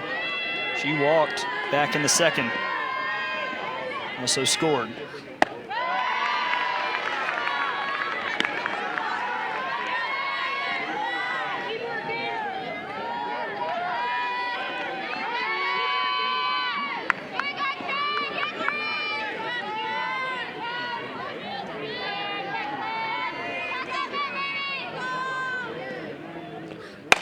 Hit hard out towards center, headed way back and over the wall. Claire Jenkins with her 2nd home run of the day. And we've got a ball game, 8-5 Missouri. Have a dang day, Claire Jenkins. My goodness, just going yard again, really just, I mean, doing what she does best and being a clutch hitter for this Tide offense. And, I mean, that is great job by her. Great at bat and great job staying right behind this ball, using her body to get this ball over the fence. And I mean, just, you can hear the crowd erupt. It was wild and just sent this way over center field's wall. Are you ready for this one? Claire Jenkins had 2 home runs on the season entering today. She has now 2 in 3 official at-bats in both games combined. Wow. She's clearly seeing the ball very well today. And now Mara Schroeder will take a first pitch ball. On my board, I keep up with inning by inning scoring. I'm giving up on that now. Too much whiteout being used. As Missouri will have a conversation, much to the delight of the Alabama fans.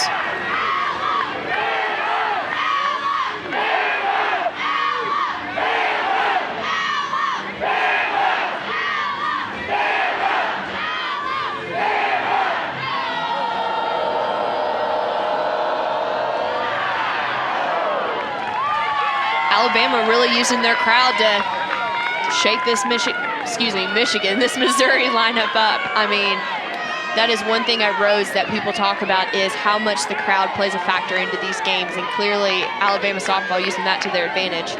Mary Schroeder will try and harness that energy as that one comes in. She reached on an error, that long fly ball to right in the 2nd, and scored. As Cassie Gasper has seen that lead shrink here in what's been a dramatic game. Now you've also got to think too, how is Missouri going to respond here? Are they going to just lay over and, you know, let Alabama keep chipping away? And that's what you see them doing in the dugout, is their hands coming together and looking almost like they're chopping wood. Just keep going, keep on trucking, don't give up. 2-1 misses.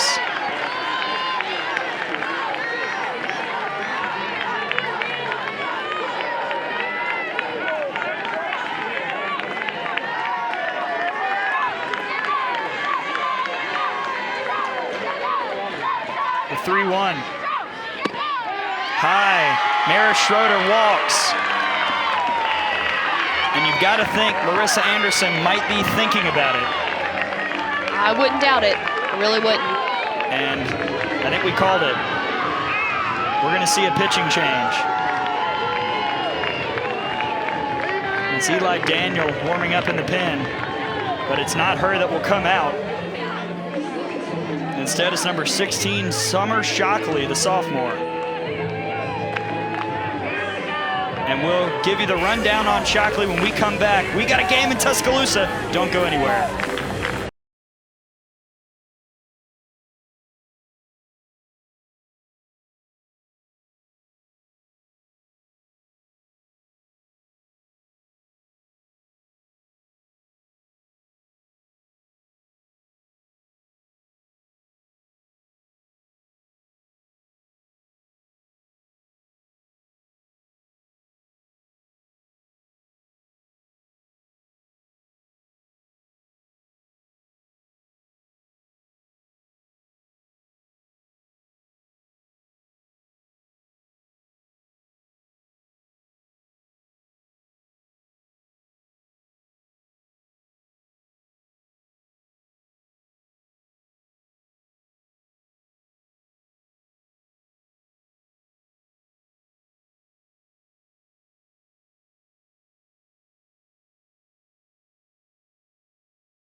The fun continues here in Tuscaloosa.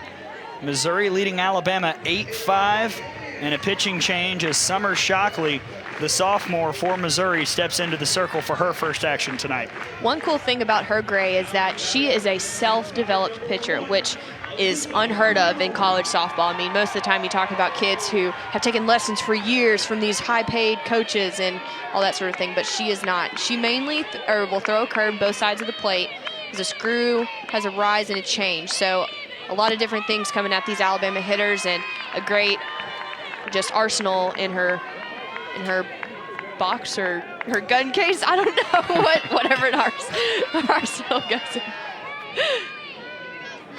First ball to Alyssa Brown, who singled in the infield in the second and scored a run. And Shockley throws her first strike of the night. And Alabama hitter still with no outs. See some googly eyes over there with the cups, getting some rally caps going. Alyssa Brown will try and extend things. The 1-1 gets away. Going to second is Schroeder on what should be a wild pitch. 2-1 the count now to Brown. Alabama really taking the momentum here, and this ball getting away. Now that's going to be a pass ball, excuse me. No, they have called it a wild pitch. But Missouri a bit on their heels right now. If you look at the two dugouts right now, granted Alabama's whole team is in their dugout, but I mean, it's a completely different feel. You see smiles, and Missouri just looks kind of a little flat. Almost complacent. The 2-1. Strike. Just as in the first inning it was for Missouri, it's going to be here for Alabama. Hitting is contagious. Once you get a streak going, once you get just in a rhythm, it just, like popcorn, just goes. And I think that's what Alabama's trying to get started here. Shockley taking her time. The 2-2. Fouled off. Missouri got 6 in the top of the first. Then they added 1 more in the top of the second. Alabama got 2 in the bottom of the second. Both teams scored a run in the third. And Alabama has added 2 in the fourth that chased Cassie Gasper, who was pitching well, but just gave up 1 too many big hits.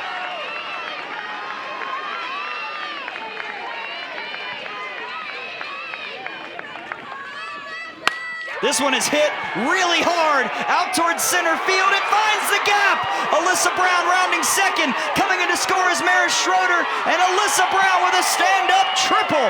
Oh my goodness, it's pandemonium in Tuscaloosa, 8-6 Missouri.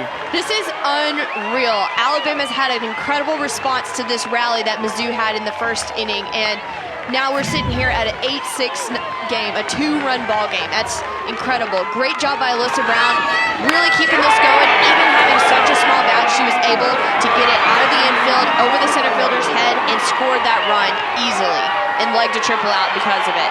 Third triple of the year for Brown.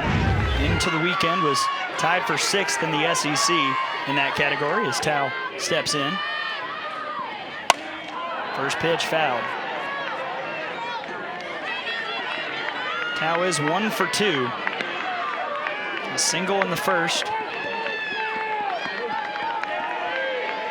That was one of the 2 hits that Alabama had to lead off their batting effort in the first inning. And his time is called.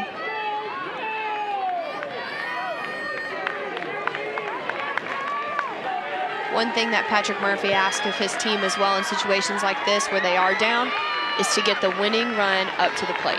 Give Alabama the opportunity to at least tie the ball game. That one rolled in from Shockley. Tao does represent the tying run here in the 4th inning of what has been just a chaotic and raucous game. He's had a lot of valleys and mountains. It's been fun to sit here and watch it all.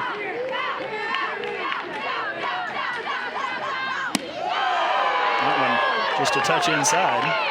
2 balls and 1 strike. As Tao grins.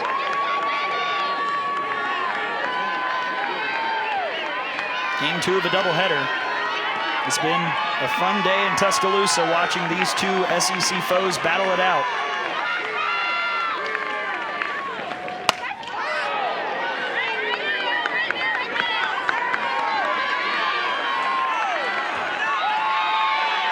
As the crowd gets to its feet.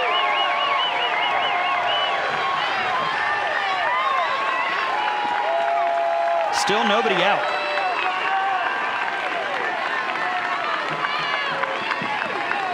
The 2-2.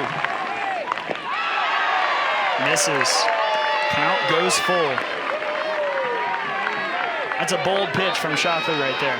Very bold, and especially with it hitting the dirt. Alyssa Brown has the speed if the ball does get past her that she can easily steal home. So great job by the catcher for keeping it in front of her. Payoff. This one is high and long, way back. We are tied up. Wow, Kaylee Tao goes yard, and we're knotted up at 8 here in Tuscaloosa.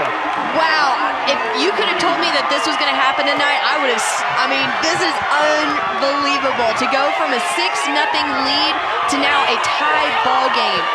My goodness, Alabama has just been going yard left and right, and it's one of those things that you just want to keep watching over and over again. It's amazing. And here's the replay.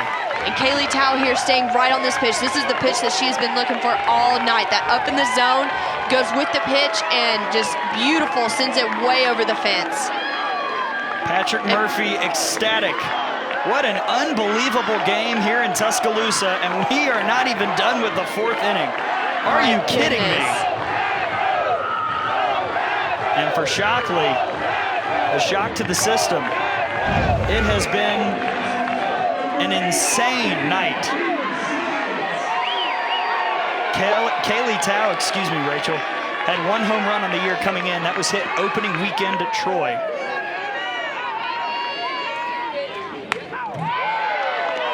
And there is still nobody out.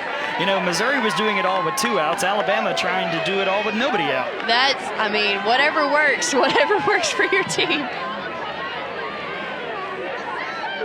Boy, this is, whoever wins this game, when the SEC Network does that 24-hour takeover, this game will be shown. Oh, absolutely. Just the drama. This is a battle. This is all-out war. Misses inside to KB Sides, who singled in the first and struck out looking in the 3rd.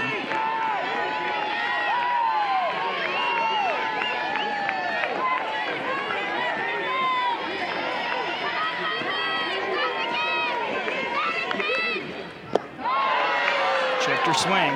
Didn't go.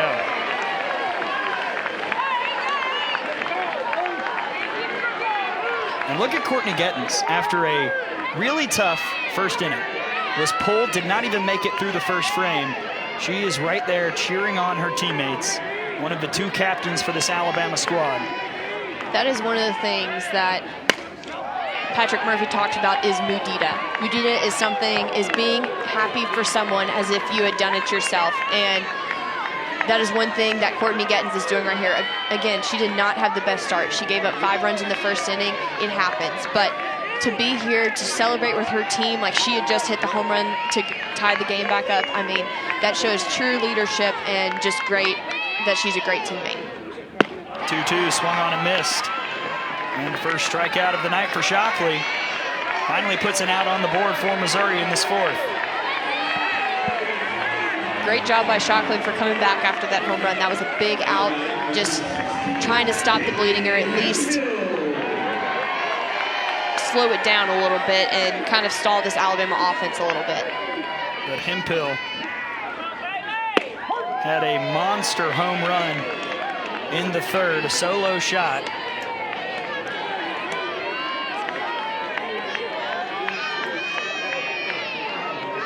In what has been a stunning, a shocking 4 innings of work. That one misses high.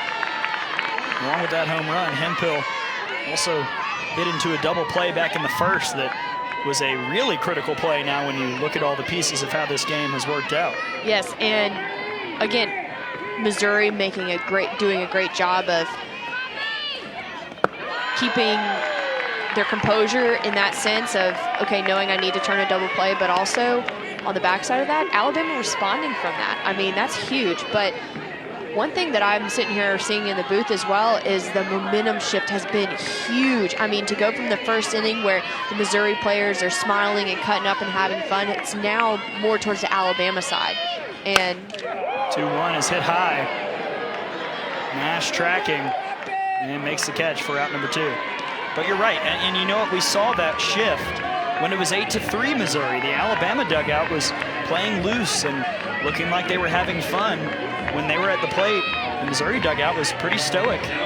Well, and that's the thing, when players get so tensed up and feel like, oh my goodness, I have to do this, I have to hit the ball out of the park, I have to do this, I have to do this. They tense up and everything just becomes so almost robotic to them. They are very stiff, everything it's not natural. And that's what's right now, I think, kind of separating these hitters is Missouri's kind of like, oh my goodness, like Alabama's slowly making their way back, like tensing up a little bit. And Alabama's almost playing, it looks free to me. I mean, there's been a couple of points here and there where we're kind of like, you know, that would probably, a couple of things didn't go the way they should have, or there have been a couple of hiccups, but overall just had the same composure the whole game. And Missouri has to respond themselves now. Shockley, to her credit, did get KB Sides out swinging and flew out the hottest hitter in the Alabama lineup, Bailey Hemphill, for the first 2 outs of this 4th inning, trying to end it against Reagan Dykes, who's 0 for 2. A great way to respond to the home runs that were hit. Inside corner strike.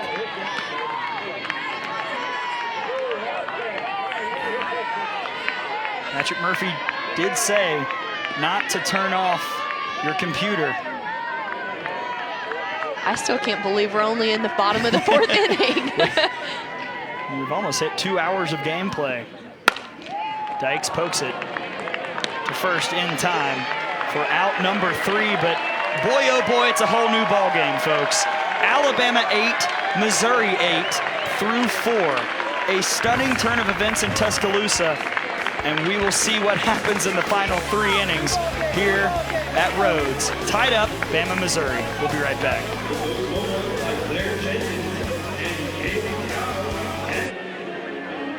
Welcome back to Tuscaloosa for what has been a shocking, a stunning, and a really fun to watch 4 innings of work. Alabama and Missouri knotted up at 8, and we've got Larissa Anderson, the head coach for Missouri, with us. Coach, this has been a bizarre game that's seen just about everything. What's the message to your team after the 5 runs Alabama just scored?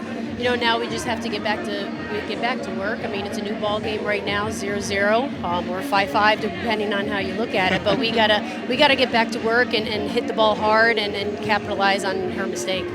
Obviously, your offense has shown up tonight, but what do you need to see from your pitchers in the next 3 innings left of the ball game? We got to keep them off balance. We got to be effective with that off speed, and that's where Cassie started to lose it there, where she wasn't throwing an effective changeup, and that's where we really got to do to be able to keep them off balance. All right, Coach, thank you. You got it. Larissa Anderson, the head coach for Missouri, hopping off. And there's Sarah Cornell in the circle, who has come in and has bent but hasn't really broken against the Missouri offense that has 12 hits tonight. No free passes given up. The 7 hits, sure a bit higher than Patrick Murphy would like, but she has kept things in check relatively since coming in relief. Well, and when one thing kind of slacks off for this game, it's probably pitching on really both sides of the plate, but both teams have really come together and had their pitchers' backs and responded to when things necessarily didn't go their way. And that's huge for teams, for the SEC, for any team to be able to do, and very impressive to see here tonight. 4 innings of fun. I bet these last 3 will be pretty good too. First pitch strike to Callie Martin. Doubled and drove in 2 in the first. Grounded out in the second.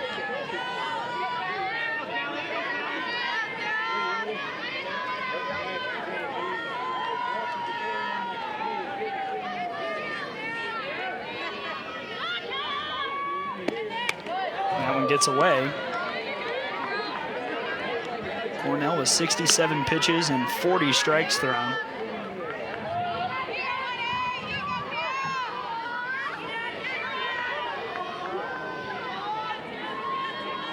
And the Missouri dugout is feeling good about themselves once again. It's been an emotional roller coaster, yes. Yeah. Absolutely up and down, wild. up and down. That one just misses.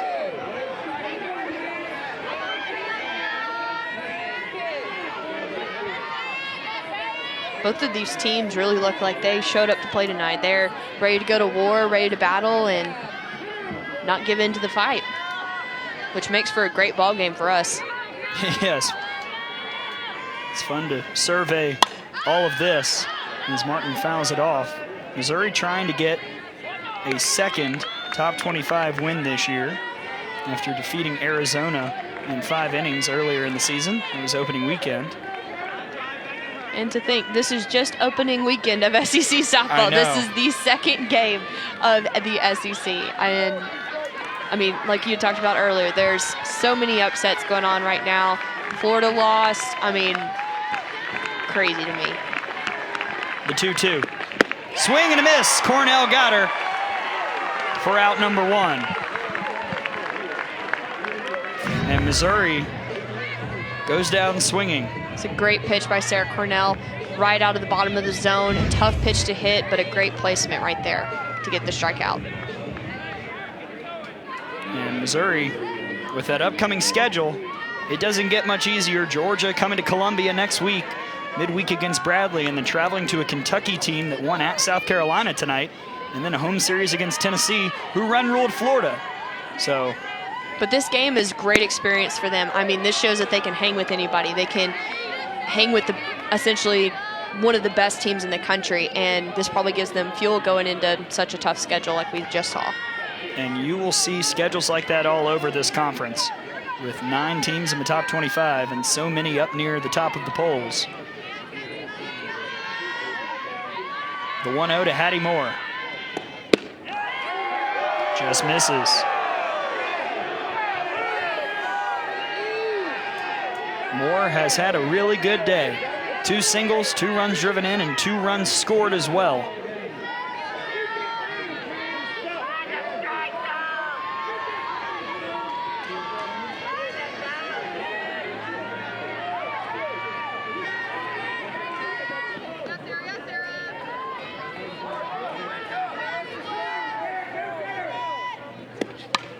Fouled right back, 2-1.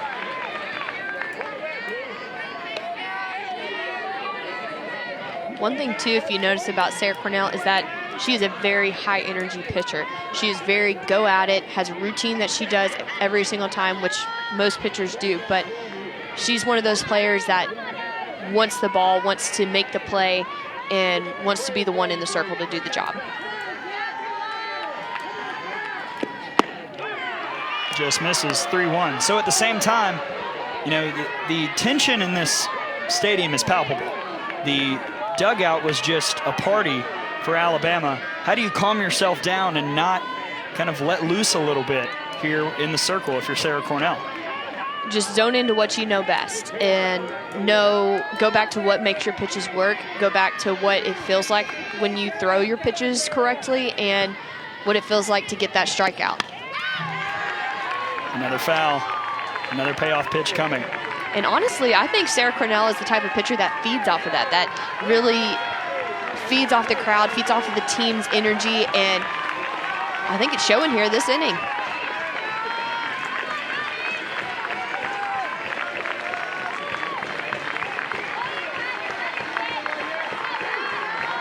Crowd clapping encouragement for the Hofstra transfer. The payoff. Fouled again.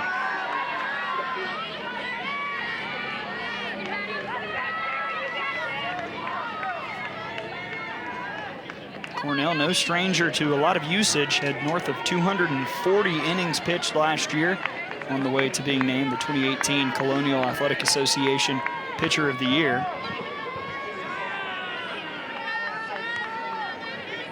He's come in,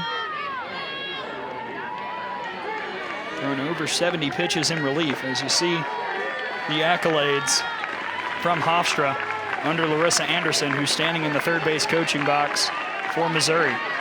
Not a bad resume. Another payoff. And another foul.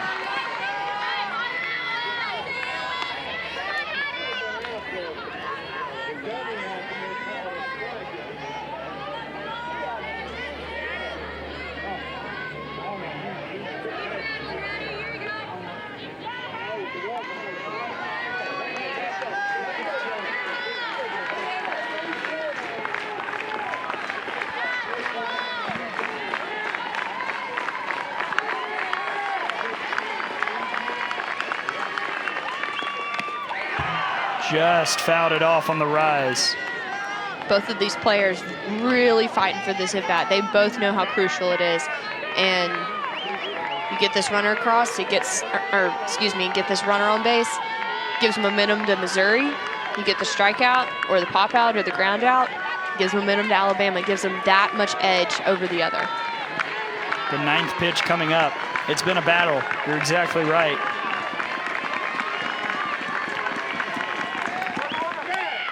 Fouled again.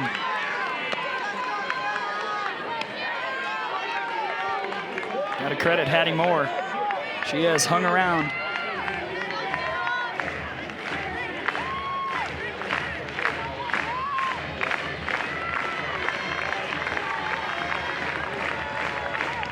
Heavyweight bout for 9 pitches so far between Cornell and Moore.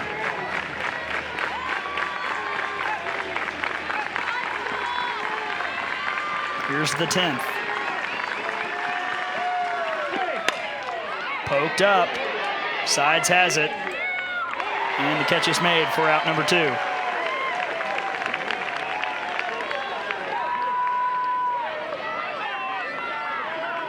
And that's a big momentum out, as you were talking about, Rachel, for Sarah Cornell. Definitely. And it takes a little bit of pressure off of her, too. She's got 2 outs. Relatively, relatively, but there's no runners on base, and it's just one less out she has to worry about. I laugh because Missouri is 8 for 10 tonight with 2 outs, which is one of the best marks in that category I've ever seen. That is true. I honestly completely forgot about that, which I don't know how it could. I guess going into hour 2 of our game here, going into the top of the 5th. We'll get some coffee between innings. Nash with the bunt. Morgan, out number 3 collected. And we're still tied. Missouri 8, Alabama 8. Crimson Tide coming to bat.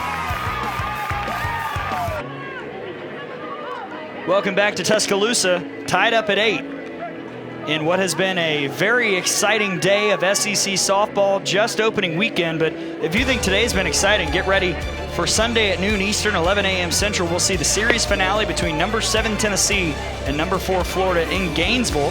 SEC softball is also available on the ESPN app, so you can watch anywhere.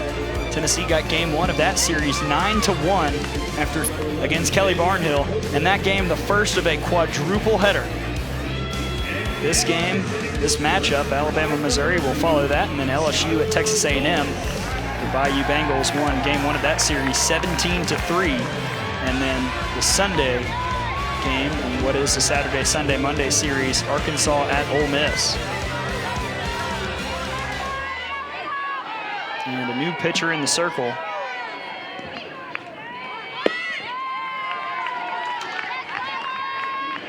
That's Bailey Kester, the sophomore from Carterville, Illinois.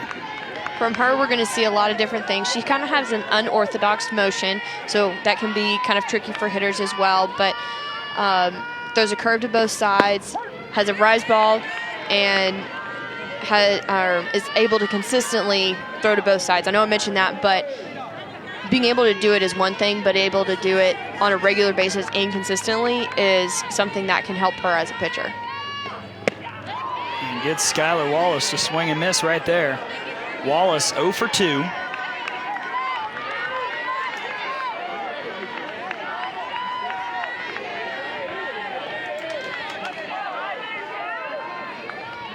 Here's the 1-2. Away.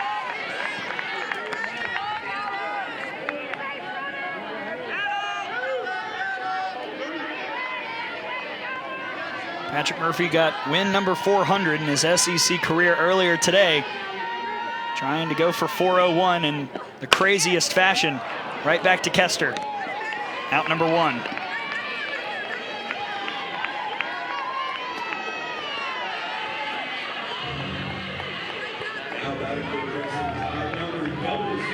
That brings up Maddie Morgan. Led off that 5-run 4th inning with a walk. Is 0 for 1 tonight.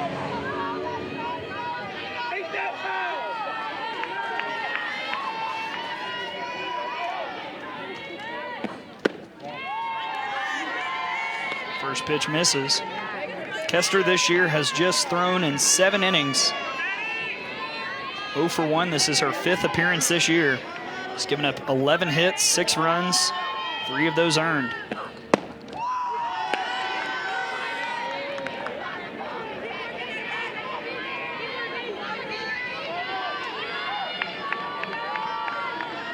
And there you see Morgan's night.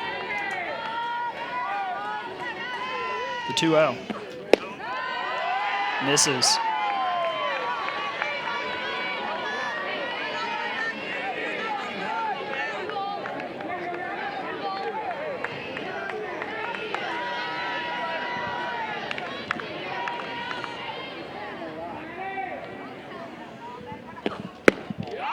Another ball, 4-pitch walk.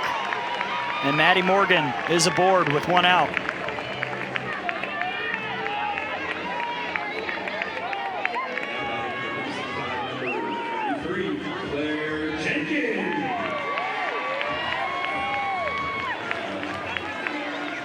So up steps Claire Jenkins. A 2-run home run back in the 4th after a walk and a run scored in the 2nd.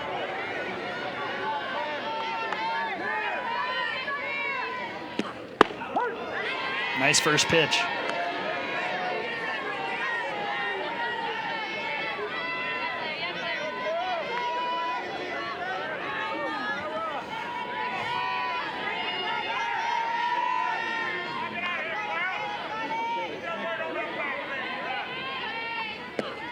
This one roped, stopped by Wirt. What a nice play.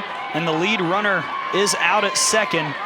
Wow, what a great job by Wirt over at third to make the play and get out number 2. What a play by Wirt, and not only making the grab, but also knowing, hey, let's get the lead runner out at 2 and keep the runners from scoring position. That is a huge play and an even better grab by Wirt. That's incredible. It's a really smart play by the Hofstra transfer, the sophomore over at third. And now Mara Schroeder comes back in. Swing and a miss.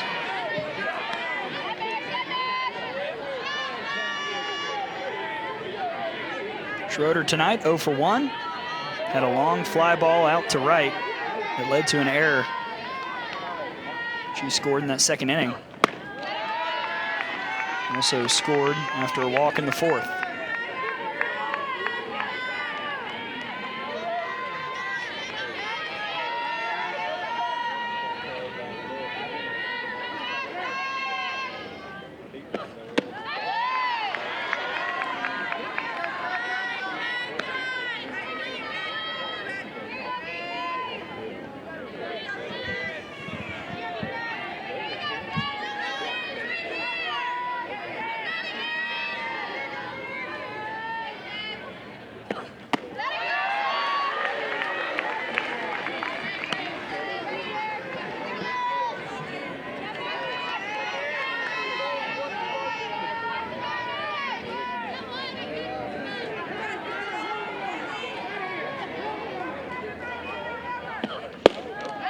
This is low.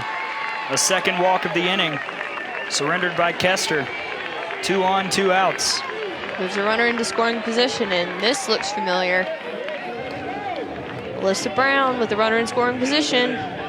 And Patrick Murphy might have a decision to make here. Alyssa Brown, not typically an RBI producer. He could bring in a pinch hitter. Doesn't look like that's the move that will happen, though. It'll be on Brown.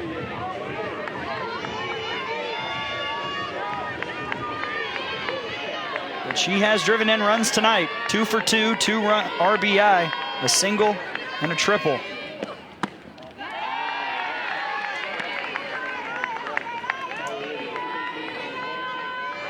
Not a bad day at the office for Alyssa Brown. Not at all.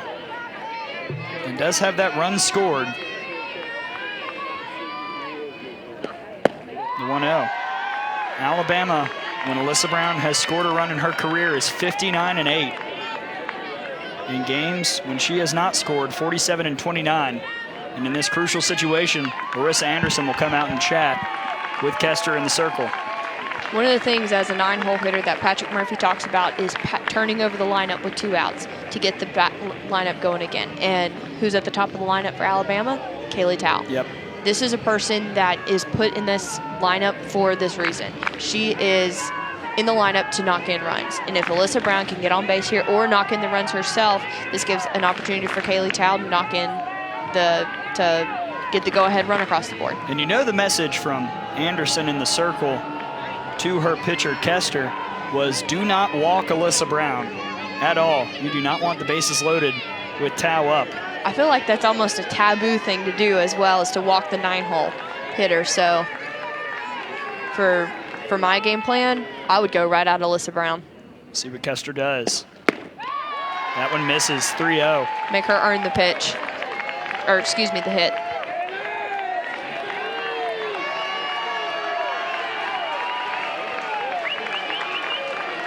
Alabama's 3 for 5 with runners in scoring position tonight. Strike.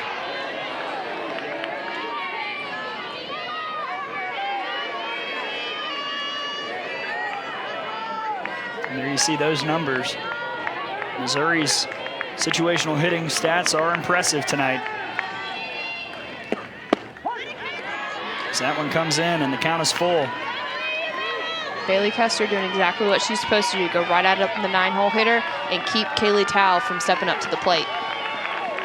And this feels like a gigantic pitch for Kester, the sophomore, against Brown, the junior. Payoff. Missed. And Kester is stunned. Bases loaded. That is a big at-bat for Alyssa Brown, but also for Kester as well. This loads the bases for one of the best hitters in the Alabama lineup, and here's Kaylee Tao previously. That was her last hit, was this bomb that got, that was a long shot, a huge momentum booster for Alabama, and we'll see how it turns out. That was the home run that tied it up at 8. First pitch, strike. Kaylee Tao has had a day, folks. 2 for 3. That 2-run home run in the 4th and single back in the 1st. The offenses tonight have been sublime. 19 combined hits. Strike. Kudos to Kester, though, for going right at Kaylee Tao, not being afraid of, hey, this may be Alabama's best hitter in the lineup, but guess what? I'm going to go ahead and get ahead of her right here. Those looked like angry pitches after that last walk. I would say so. Very angry. See if she goes right back at Tao. No, outside.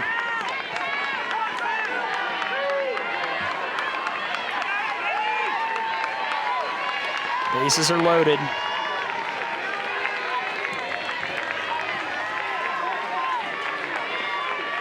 Another battle in this game. Poke to short. Rollin crawled up her. The throw to first is not in time. It got away from Romaine. 1 run scored. In comes Maris Schroeder. And Alabama has the lead as Alyssa Brown will head back to third. It is 10-8 Crimson Tide. An unbelievable 8-0 scoring run in this game. I can promise you, if that was what you had told me that Kaylee Tao was going to do, I wouldn't have called that. I mean, she beat out the throw. She got 2 runs across on the error, and I mean, she turned on her burners to get down to first base for that one. Yeah, it crawled up Rollin, and you could tell because she couldn't quite find the ball, that rushed the throw. Right, and that's a tough play to make with the runner running across and ultimately the pressure of getting that final out in a bases loaded situation. I mean, that's a lot of pressure on one girl. So the craziness continues for KB Sides. That is an error. On Rollin, the shortstop, also a single for Tao. But Missouri with 2 errors in this game, and both have been critical. What's crazy to me, too, is that these 2 teams, their number of hits, I mean, in combination, they have 20 hits in one game. And they are each, Alabama is going through their 4th time in the lineup right now, and Missouri goes through. And Sides will have another RBI. Alyssa Brown will score. Headed to third is Kaylee Tao. And Alabama has increased its lead to 3. Wow. This is unbelievable. And great effort there by Colby Romaine, just doing whatever she can to keep this ball in the infield, but not enough to keep it too hard. It was too hard hit by KB Sides, and just honestly a perfect placement to get that run across. KB Sides with her first RBI since the St. Francis game last weekend. Had been stuck on 16 for a while, and now Bailey Hemphill will step up. 1 for 3, runners on the corners. This is high. Nash has it. Actually moving back is Rollin to make the tougher play, but the shortstop makes the catch for out number 3. But not after Alabama gets 3 runs in the bottom of the 5th. The craziness continues. Alabama up 11-8 here in Tuscaloosa through 5. Thousands of live events, exclusive programming, original, no long contract, $4.99 per month. For more information, visit espnplus.com. Welcome back to Tuscaloosa, and we've got a ball game here today. Absolutely, as it has been wild. You see the line score there. Alabama trailed 6-0 through 1. Missouri had all the momentum. The Tigers added a couple more in the 2nd and 3rd, but Alabama has exploded in the 4th and the 5th for an 11-8 lead in a game that I'm sure has drawn a lot of eyes from around the country. It's been just absolutely wacky.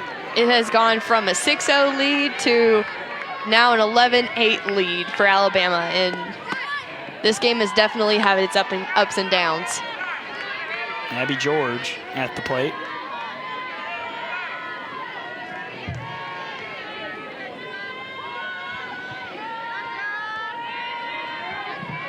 Singled back in the first inning about 2.5 hours ago. As that pitch comes in for a strike.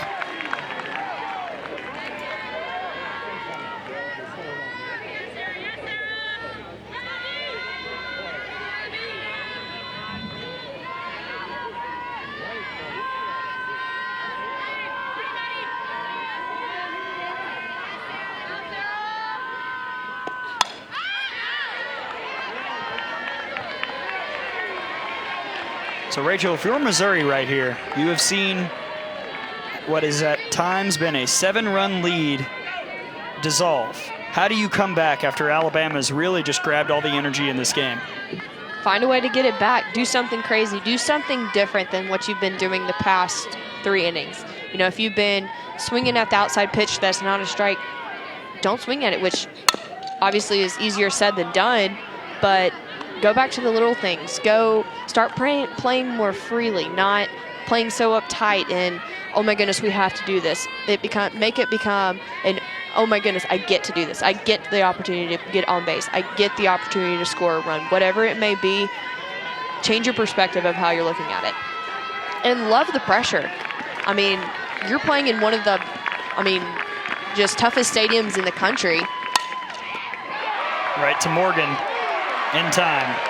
And take the opportunity to build from this because, in Oklahoma City, it does not get any easier. The stands get about 5 times as larger, and the fans get about 5 times as, just bigger in general. People come from all over the country to watch people play in Oklahoma City, and, Missouri can make it for all we know. Alabama can make it for all we know, and this is great preparation. Just, are you going to lay over and die in the World Series? No. This is a perfect opportunity to build for that.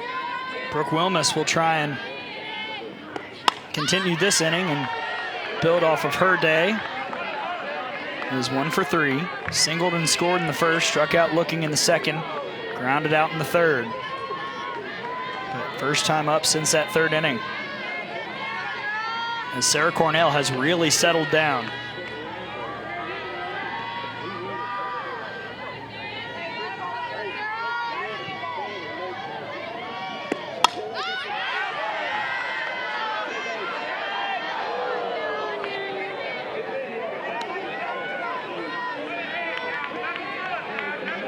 There's her night. Has retired the last 5 Missouri batters and really has done fantastic work coming in relief. Took a minute for her to get settled in a little bit, but the defense had her back, made the plays, and now she's settling in and looking a little more comfortable. The 0-2. High.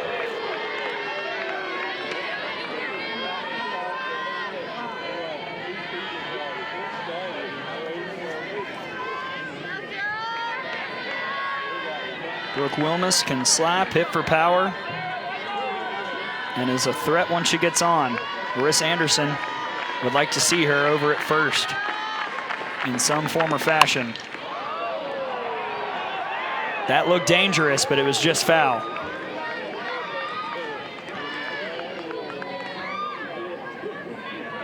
And with her speed, had that landed fair, as Sarah Cornell breathes a sigh of relief, that could be a triple. Easily a triple. She's got the speed to do it, and that's all it takes once you get it out of the infield.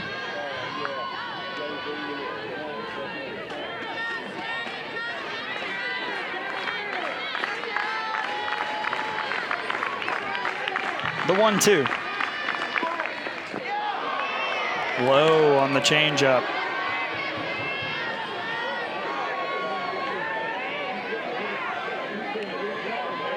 Here you see Larissa Anderson. Welcome to the SEC, Coach.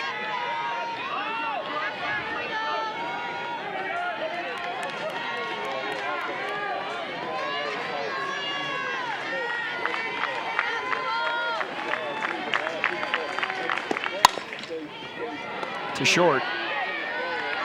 In time, 2 down.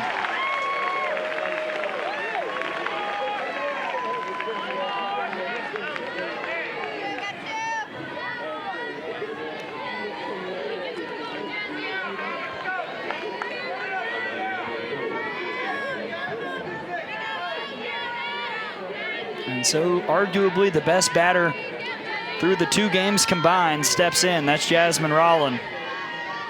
1 for 3 tonight.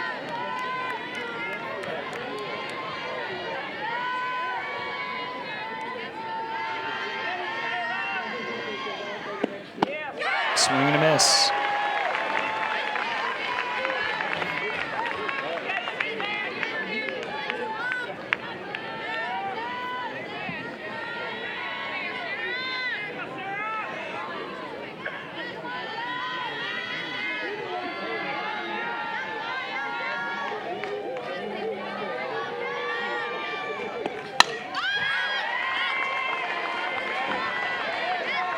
This is a big out here for Sarah Cornell. She's really one of the few hitters in the Missouri lineup, which they've hit great this game, but the only one who's able to take the ball out of the yard. That home run against Montana Fouts in the first game was the lone run for the Tigers. They've had quite a few more here in this contest.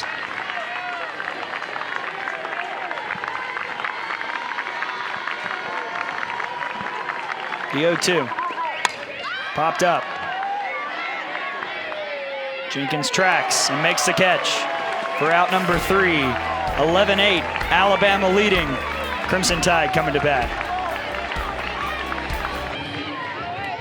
11-8, Alabama leading Missouri in Tuscaloosa. We welcome you back into the booth with us. Gray Robertson alongside former Alabama softball player Rachel Bobo.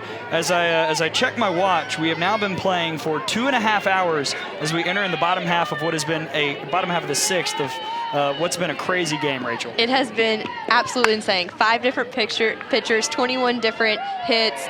I mean, just crazy amounts of runs. It has been an adventure here at Rhodes Stadium tonight. Yeah, Missouri got the scoring started with 6 in the first. It was 7-0. It was 8-2. And Alabama's fought back. It's now 11-8 Crimson Tide in what, again, has just been wild. As Chloe Anderson puts that one in play for a single. And Chloe Anderson has her first career hit for the Crimson Tide. There's no better feeling than that right there. And for her to be in such a great atmosphere like this at Rhodes, and her teammates are literally about to bust out of the dugout. They're so excited for her. And, I mean, Kaylee Tao, look at her running in front of the dugout. I mean, that's just such a great thing to see at this level of softball.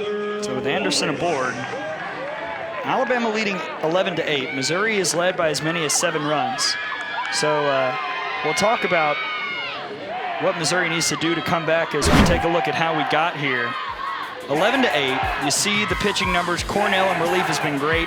Kaylee Tao, Gasper struggled a touch after getting that cushion. But now if you're Missouri, Rachel, what do you do to respond to this 3-run deficit? Dig deep. I mean, you have been here for already, like we talked about, 2.5 hours. Why not come home with the win? Why not try and pull this one out and make it a possibility to win the series on Sunday, which, again, would be, one, breaking the record of the undefeated team, but as well as, I mean, beating a top 5 team in the country. That's huge and can be a huge resume booster for the Missouri Tigers. Skylar Wallace will step in now. Lays down a bunt, but foul.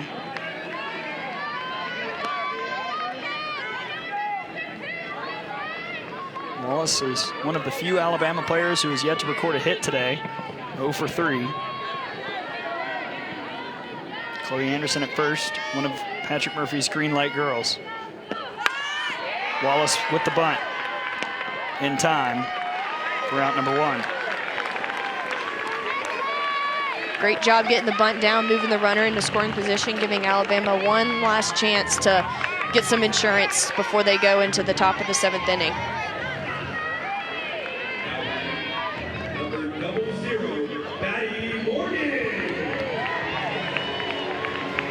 So here comes Maddie Morgan, 0 for 1, 2 walks, 1 in the 4th. She scored 1 in the 5th. Anderson in scoring position. The situational hitting is remarkable tonight. With runners on base, Missouri 8 for 12, Alabama 7 for 13. With runners in scoring position, Missouri 6 for 8, Alabama 5 for 8. And with 2 outs, Missouri 8 for 12, Bama 3 for 9 as Morgan out to left. Around comes Anderson. She will score, and Morgan with an RBI single increases Alabama's lead 12-8. Great job by Maddie Morgan. Came in with the inside pitch. Didn't really think that was a strike, didn't really want to hit it, and then boom, got the pitch she was looking for. Threw her hands out there, got the ball through the 5-6, and got it deep enough for Chloe Anderson to score. And here it is again. I mean, great job staying right on that ball. Coach Murphy was sending her from the get-go, and a great job getting that extra run across to give Sarah Cornell some comfort going into the top of the 7th inning. Alabama has scored in every inning but the first tonight, as Taylor Clark, the transfer from Virginia Tech, will come in and pinch run for Maddie Morgan. Clark, the junior from Mechanicsburg, Pennsylvania.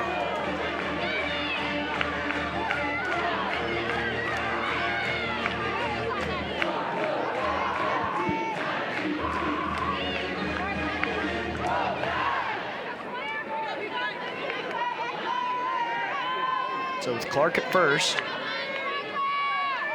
Jenkins at the plate.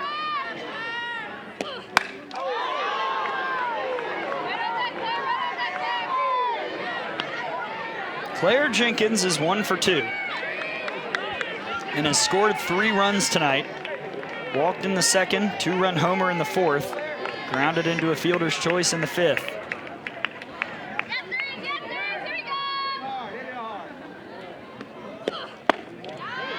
Two of her 4 home runs being hit today. And 4 of her 7 career home runs coming this season now. Richard Murphy talked a lot about her wanting her to get out of the slump she'd been in recently, as security scrambles. They're good. And it's a Missouri fan with the catch. I don't know what I would do if a rocket foul ball came my direction. Duck. Without hesitation.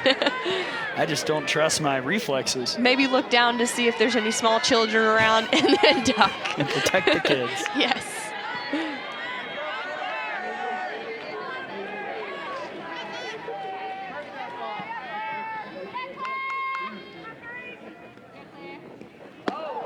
Rolled in there.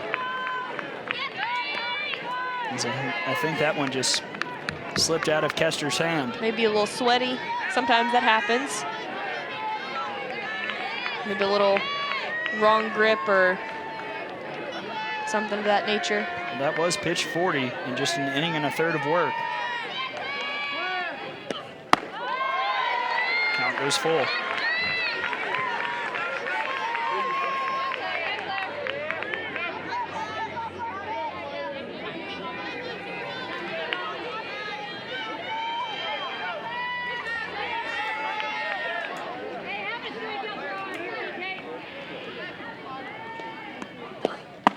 Misses, and Jenkins is aboard via the walk. Again, you see great pitch selection by both of these teams tonight, and Claire Jenkins using that to her advantage to get on base.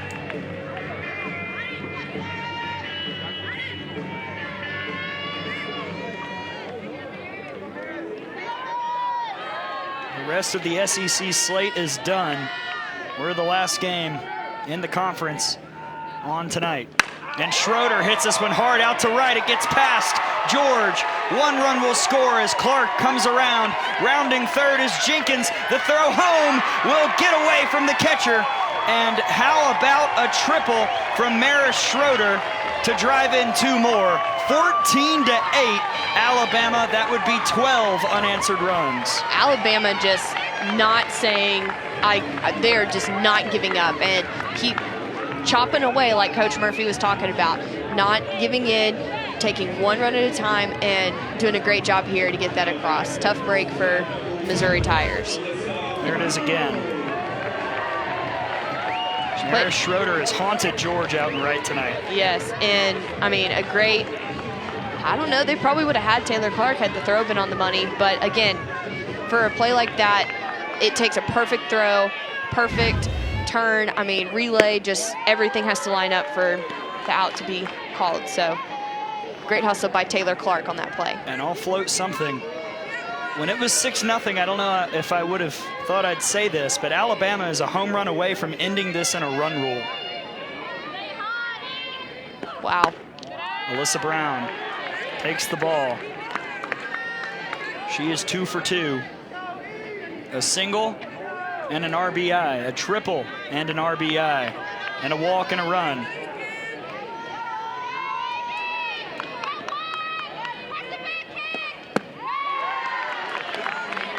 Notice where the right fielder is playing her now. She's over in the right center gap, right where she hit that triple the last at bat. If she gets the opportunity to pull one here, I think it's an inside the park home run. She's got the speed. 3-0 comes in for a strike. Due up for Missouri is Romaine Wharton-Torres. That part of a lineup has been potent, but they've got to get out of the bottom of the 6th first.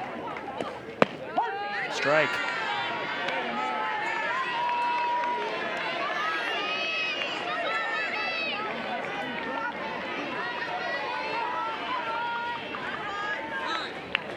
And Patrick Murphy will come chat with Alyssa Brown.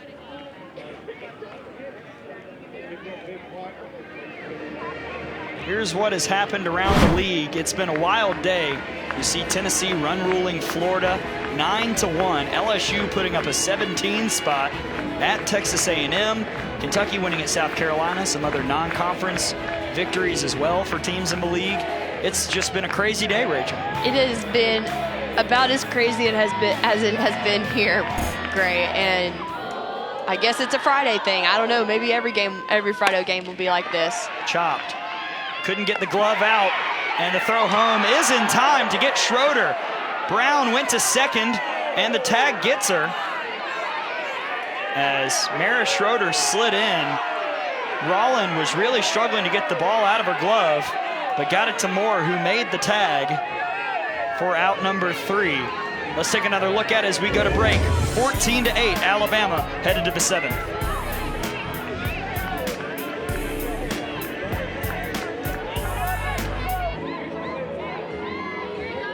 Schroeder out and left after a call to end the bottom of the 6th that we've taken a couple looks at. Was sliding in to end the inning and was called out. Let's see the replay right here.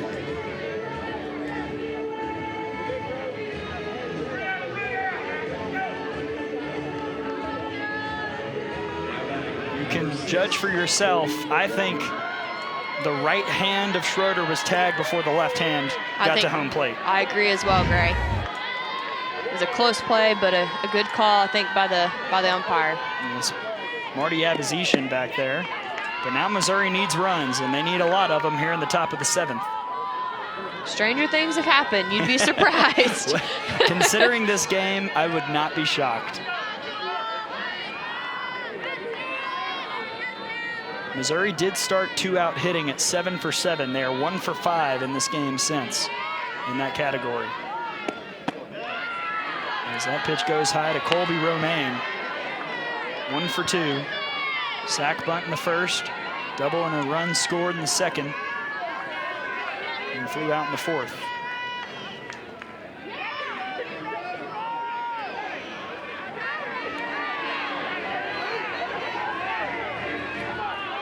Reagan again going out to talk to her pitcher, Sarah Cornell.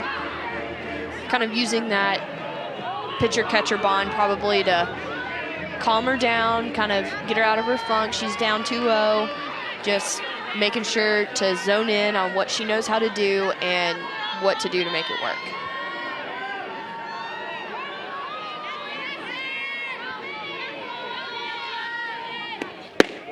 Strike.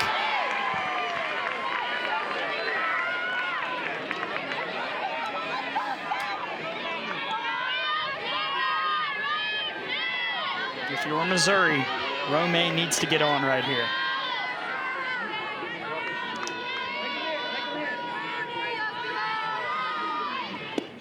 This one is hit hard out to left, and Romaine will get on with a leadoff single. And Missouri's not done fighting quite yet. 7 Innings Podcast is the weekly softball podcast ready to chronicle the road to the Women's College World Series. The ESPN personalities covering the sport all season will shine a spotlight on the teams and the players and probably games like this that make softball so special. 7 Innings will entertain us all the way to Oklahoma City and beyond. Listen now on the ESPN app, iTunes, or wherever you listen to podcasts. Pinch runner in the game for Missouri. That's number 3, the freshman Danny Garrison from Missouri City, Texas. Has lethal speed, as Coach Anderson told us this week, and is 6 for 7 in stealing bases. You think she risks it to send the runner here? I wouldn't, but we'll see. Here's Wirt. Strike. What would you do, Rachel? In a game where you're down 6-0, or excuse me, 8-14, probably not. Just because. Now, if you do move her, you stay out of a double play chance. But she's probably got the wheels to break it up. 0-1, swing and a miss. And no signs from Garrison that she will go. Which, that actually makes sense. I mean, replacing her with a pinch runner. You know, decrease the chance of a double play happening. It's true. Of course, Lewis Anderson was hoping that Wirt can get a hit. She's 2 for 3. The 0-2. Foul back.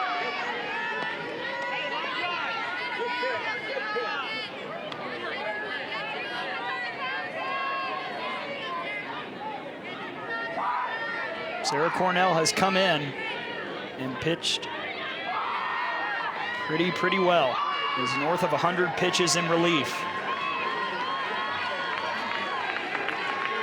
The 0-2. Just poked.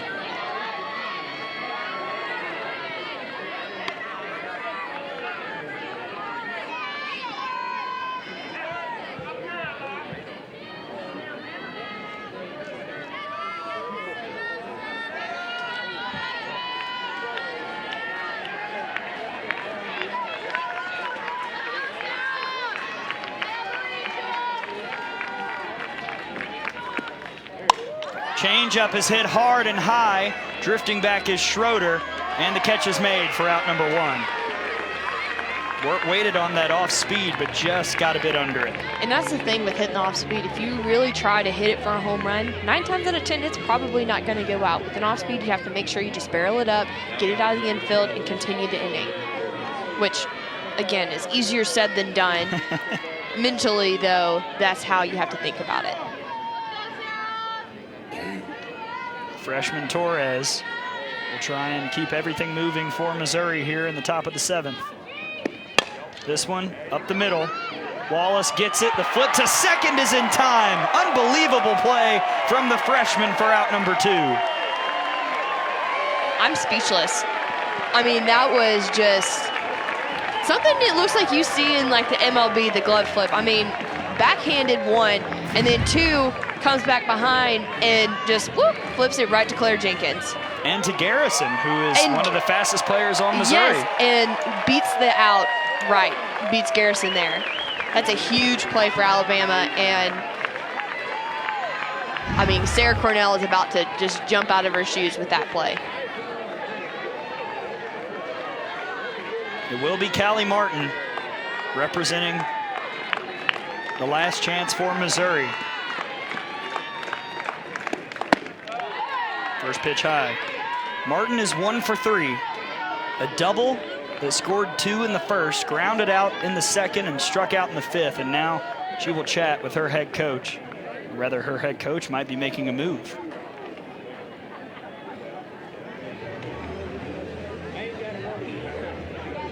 This game has seen everything. And between. Everything Yes. and between.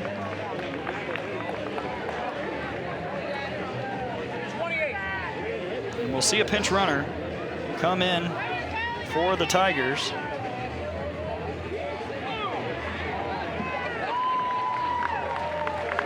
And it's number 28, Gabby Garrison. Another Garrison in, the junior from Missouri City, Texas. Her sister just pinch ran, excuse me. The 1-0. Just misses.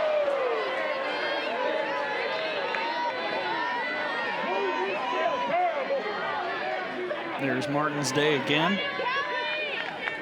trying to keep this game going. Missouri 8 for 12 with 2 outs.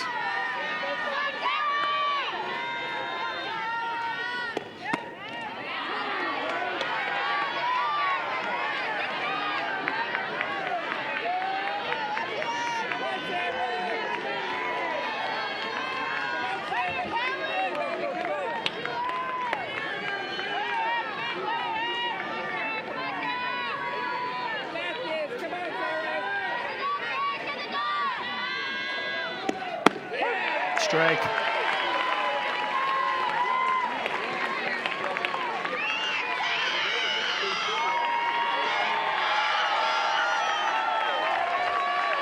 The folks in attendance have seen a dandy.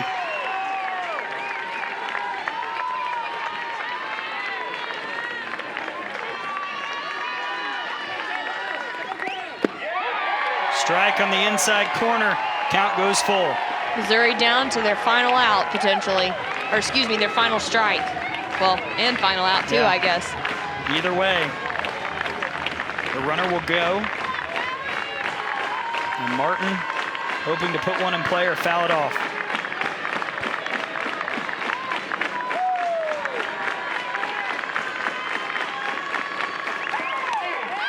Up in the air, Cornell makes the catch. And Alabama makes the comeback. An unbelievable game and a 14-8 victory over Missouri to sweep the doubleheader before Game 3 on Sunday. This just shows a testament to the type of character that Alabama has.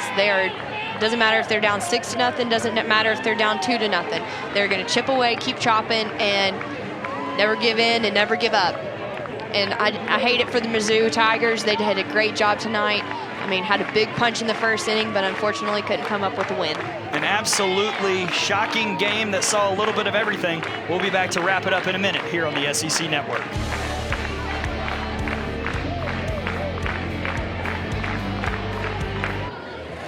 Alabama wins 14-8 in a game that saw everything as the Crimson Tide is victorious over the Missouri Tigers here in Tuscaloosa.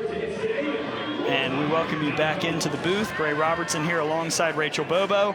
Of all the games that you've seen over the years, I know that in terms of action, in terms of craziness, this has to be near the top. This is one of the most roller coaster games that I have ever seen, I think, in my entire life. Just from the ups and downs that Missouri had to the ups and downs that Alabama had to the home runs to just the battle that both of these teams had. It was an unbelievable dogfight, and Alabama came out on top. Alabama with the win, and we'll talk to one of the players for the Crimson Tide, and that's junior Claire Jenkins, who's joining us now. Claire, congratulations on the win. What does this comeback say about the heart of your team? Because down 6-0 after one, you and your teammates never gave up. We're just fighters out here, and like every pitch we're fighting. And we just knew from the start we're not losing this game. We're like 2 runs every inning. We're not losing. So we're just here protecting our house. Claire, you've had an incredible day. 2 home runs, had a sac fly to have one of the runs score earlier in the first game. How does it feel to, be as successful as you were in the stadium, in Rhodes Stadium today? Yes, it's always great, but like all of our teammates were freaking crushing the ball today. Like in batting cages yesterday, in practice, we're all hitting them over, all crushing it. So today was exciting to see everybody out here doing their thing. Claire, one of the things that your coaching staff has implemented this year is the idea of responding to adversity. What does this game tell you about how your team has been able to respond so much all year? Not just tonight, but all year in tight situations. We're never out of a game. We're always in it. No matter what the score, we're always in it. We're always going to fight, and we're always going to play to win. How did it make your pitchers feel, do you think, when y'all came back and got this win for them after them struggling for a little bit. What does Coach Murphy talk to y'all about as far as having your pitchers back? Yes, he's always saying we have their back. Like, if they're not having a good day, we get their back, and if we're not having a good day, they get our back. So we're always fighting for each other. Claire Jenkins, thank you so much for hopping on with us. Thank y'all. And thank you to Skylar Wallace as well, who is giving a little supporting appearance right there as we welcome you back into the booth here at Rhodes. Again, Gray Robertson, Rachel Bobo, just wild. And we saw a lot of big innings tonight. It started with Missouri, but Alabama just kept on fighting and ended up winning by a large margin as Missouri in the first, just a remarkable 6-run inning. And all 6 runs, Rachel, with 2 outs. That is a stat that you don't hear very often. Most of the times it's manufacturing runs, getting lucky here and there. But again, like you said, all 6 runs were with 2 outs. That is incredible. And it was just one after another. Just Alabama could not stop the bleeding in that first inning. Missouri at one point led 7-0. It was 8-3 headed to the 4th, and Alabama, Rachel, really started to chip away and kept the energy up going into this inning. Right. I'm sure the rally caps they used, the cup goggles that they used, gave them some kind of momentum and energy to keep going in this game. And Claire Jenkins, you see here with one of her home runs of the day, really led the team tonight. And Alyssa Brown coming up with a triple, Mara Schroeder scoring, and then Kaylee Tao sending one deep into the night over the right center fence. So that home run tied it up, and you saw the excitement from Patrick Murphy and Alyssa Brown and Kaylee Tao, of course, after that 2-run bomb. Bama kept it up, though, with 3 in the 5th inning. I mean, great just hustle play here by Kaylee Tao, and then great base running by Claire Jenkins and Alyssa Brown, Mara Schroeder scoring here and getting those 2 runs across to take the lead. And then KB Sides as well drove in a run on the right side. Again, another nail in the coffin of this Missouri Tigers team, and just a great overall team win by Alabama Crimson Tide. And so you see the final numbers from tonight's game. Sarah Cornell, just an absolutely amazing effort coming in relief, facing a really big deficit as well in a Missouri offense that was really hot at the plate. Absolutely. And I mean, from the amount of hits you can see here, they had 25 total hits between the 2 teams. So it wasn't, I mean, Missouri and Alabama both had great days. Missouri actually out hitting Alabama, but I mean, that just shows a testament to how zoned in they were to doing whatever they needed to do for these teams and just trying to get the job done as much as they could. An absolute blast to witness this one. I'm glad I did it with you here tonight, Rachel. So for my partner, Rachel Bobo, and our entire SEC Network crew, I'm Gray Robertson saying so long from Tuscaloosa, where the final score is Alabama 14, Missouri 8. You can catch Game 3 of this series between Missouri and Alabama on Sunday at 2 Eastern, 1 Central on SEC Network. To watch this entire game on replay as well as other events on our family of ESPN networks, download the ESPN app. This has been a presentation of the SEC ESPN Network. Have a great night, everybody.